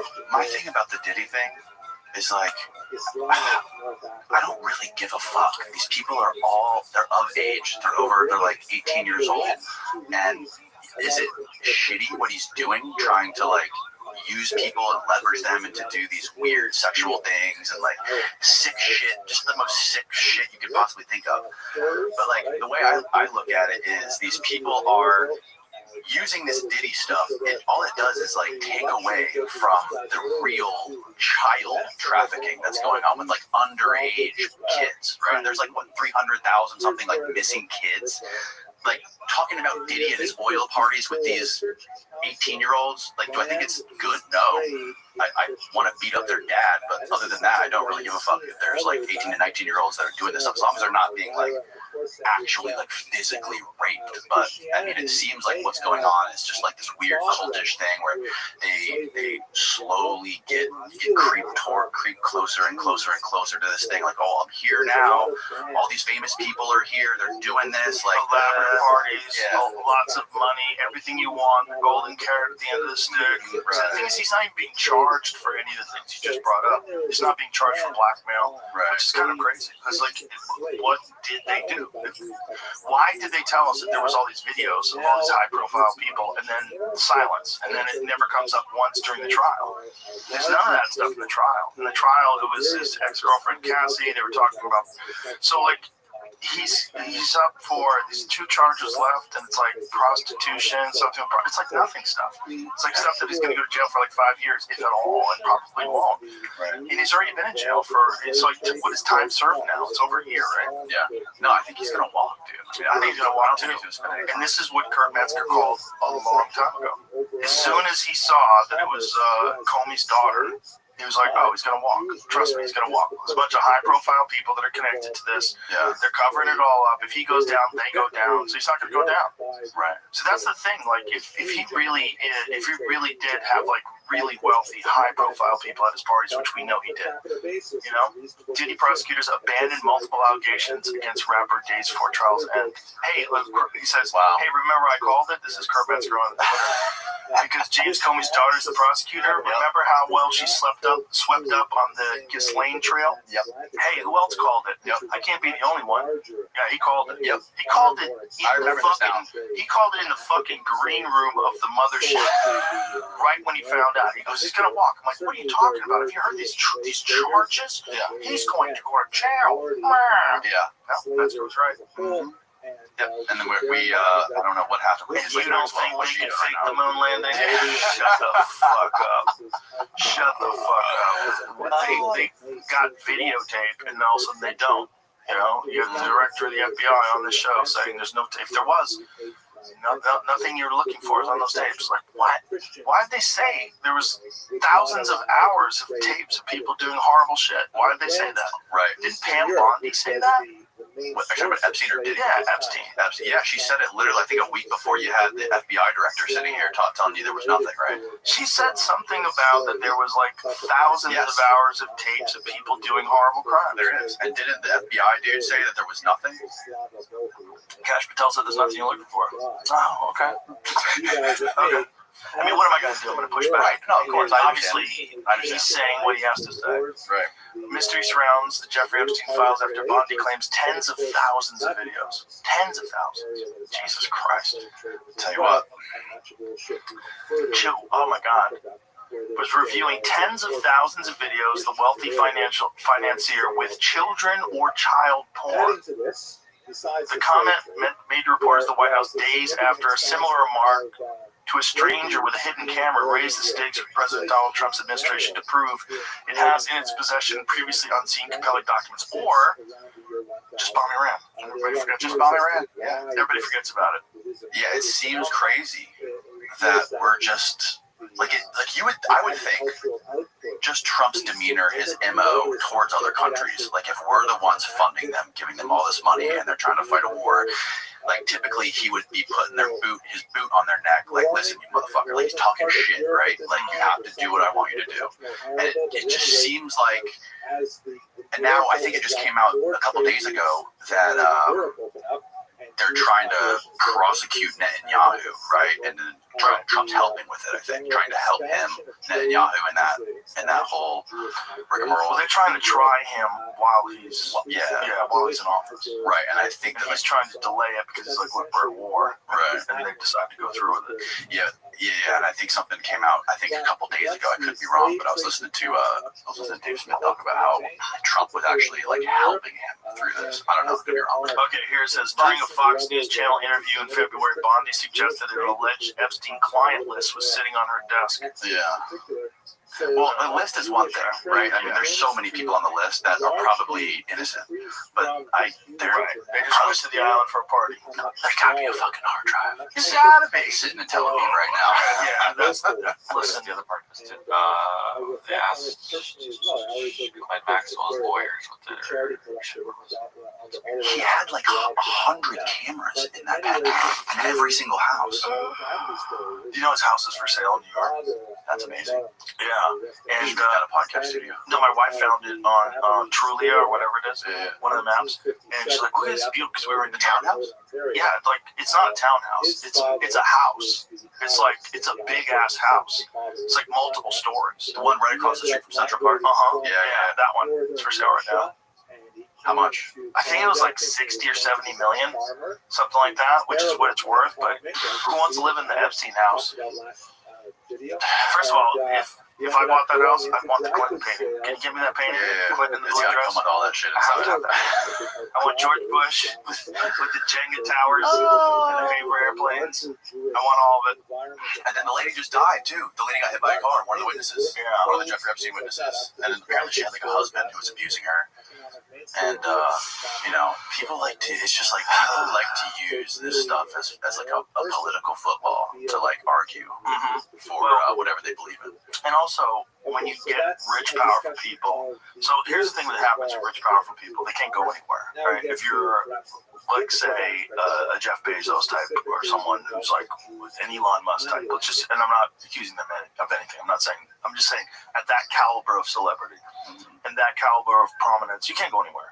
If you're Bill Clinton back in the 80s or the 90s, whatever it was, you can't go party. Everybody knows who you are. You got to be protected, right?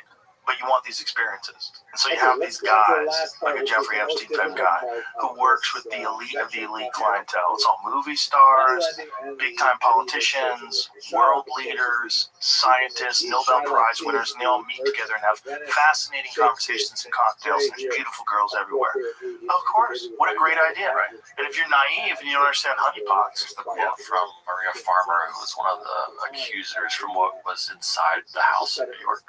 Okay, she said there were monitors inside this cabinet. I looked on the cameras and I saw toilet, bed, toilet. She said, visibly spooked. Like, I'm never going to use the restroom here and I'm never going to sleep here. You know what I mean? It was very obvious that they were like monitoring private moments. Yeah, of course. Maria Farmer was the one who worked at Epstein's office in New York, I think. And this was the house, Jamie? Yeah, I was looking up stuff on the house. That was like what they One of the house still has fucking cameras in it somewhere that I haven't found yet. Definitely, don't know. Yeah, you have to scan the shit out of that house. You have to take the walls apart. There's probably listening devices inside the walls. Like, who knows? If this was like really an intelligence operation, yeah, they probably had that house fully wired. Maria Farmer, I think she was the chick who was working the front desk at his office in Manhattan. And this is like a funny example of like what I like to do. My mom is super left wing. She's has her degree in fine arts, and she still is like an art professor. And my dad is an ex-post office worker, and he's only watches Fox. So my dad only watches Fox. They're divorced. My mom only watches CNN. Jesus, why didn't they stay together? Who knows? And I like to like take the things that are happening and then controversial things, like for Epstein example, and I like to just like call my mom and argue with her. Like argue the right wing side against my mom's point of view on Epstein, and then I'll call my dad and I'll make the same argument the opposite argument towards him. It's like a fucking thought experiment, or like a critical thinking exercise. Is your parents and my mom, she'll be like, of course, like Trump. There's more footage of Trump with Epstein than anybody. Are you kidding me? He's partying with him here. Like, of course he's compromised. And then my dad's like, it's fucking Clinton, bro. It's like, it's only Bill Clinton. Look, he's the only one on the Epstein files. Of course we know he's a pervert. All this stuff. But like, and then you have, so the funny thing is, both sides will use their little batch of evidence to support their idea and ignore the opposite, right? So like, the girl we were just talking about, Virginia, she was literally on video saying that all this shit about Bill Clinton on the jet, going to the island, hanging out with Trump and all this stuff, and the right-wing people, like people I know, my parents, and like older folks I know in Florida, will say, you know, she came out, thank you for exposing Bill Clinton for being a pedo and doing all this stuff. And Virginia Giuffre, after this happened, she's like, you guys didn't listen to the whole fucking tape. She's like, I was telling you that Trump was at the penthouse 3 days a week and visiting him, but you guys don't want to hear that. And it's like, you know, it's just this weird thing. Like, if you do the math, there's gotta be so many high-level, powerful people that are somehow compromised. And do I think like Clinton and these guys are pedos? No, I don't think that at all. But if you were Jeffrey Epstein, I think it's super plausible to assume that he would try to trick them with like a girl who looks old, right? Who's possibly like on the borderline of being 18. And you say, oh yeah, this girl, she's 18, 19, 20, whatever. Meanwhile, she's like 17 and they had no idea and they have video footage. And in like a court of law, if I'm the judge, I'm going to let them, like, of course, they fucking lied to him. And this is not like some young girl, obviously, but they lied. But like in like the court of public opinion, you're never gonna win in that case, right? Like that comes out, you're fucked. You're fucked. I mean, you're fucked if you just go into the island and bang hookers. Like, it's like they're of age. It's still like whatever he was doing. You preyed on people's desire for experiences and vice. Yes. And all these powerful people who, again, they can't just go call a hooker. And the hooker goes, oh my God, I just blew Bill Gates. This is nuts. You know what I mean? Like, you can't trust them. So you have to trust someone who really has a lockdown organization. And they felt like he did. Yeah. And that's why they all hung out with him even after he got arrested. This is what's crazy. A lot of Bill Gates meetings with him were after he was prosecuted. And he got this little slap on the wrist. He got essentially home detainment. And I think he had to do like weekends at the jail. Like, it was really great for underage sex, for, you know, what's supposed to be a felony. The whole thing is crazy. And then when there's one reporter that was chasing down, I forget her name, she really looked into it. That's when they opened up the second case, the second trial with Vicky Ward. Who's she from? What paper? So she was responsible for, she like, this is insane. Like, what's going on? And then there was the sheriff that had arrested him, said that I was told he was intelligence. I mean, you gotta think, man, if a guy like that is running these kind of parties with all these rich, powerful people, how many different worldwide decisions factions of the deep state are fucking because of these shoveling shit on these people It's really at an amazing pace because they're incapable of delivering anything. They appear to be fools when they go on a show. They appear to be a fool. No one likes a fool unless the fool is aiming to be a fool. Someone with wacky glasses, something like that. But if you are somebody who is running the FBI and you can't articulate a clear sentence, you have to go. I don't care if you're loyal. You've lost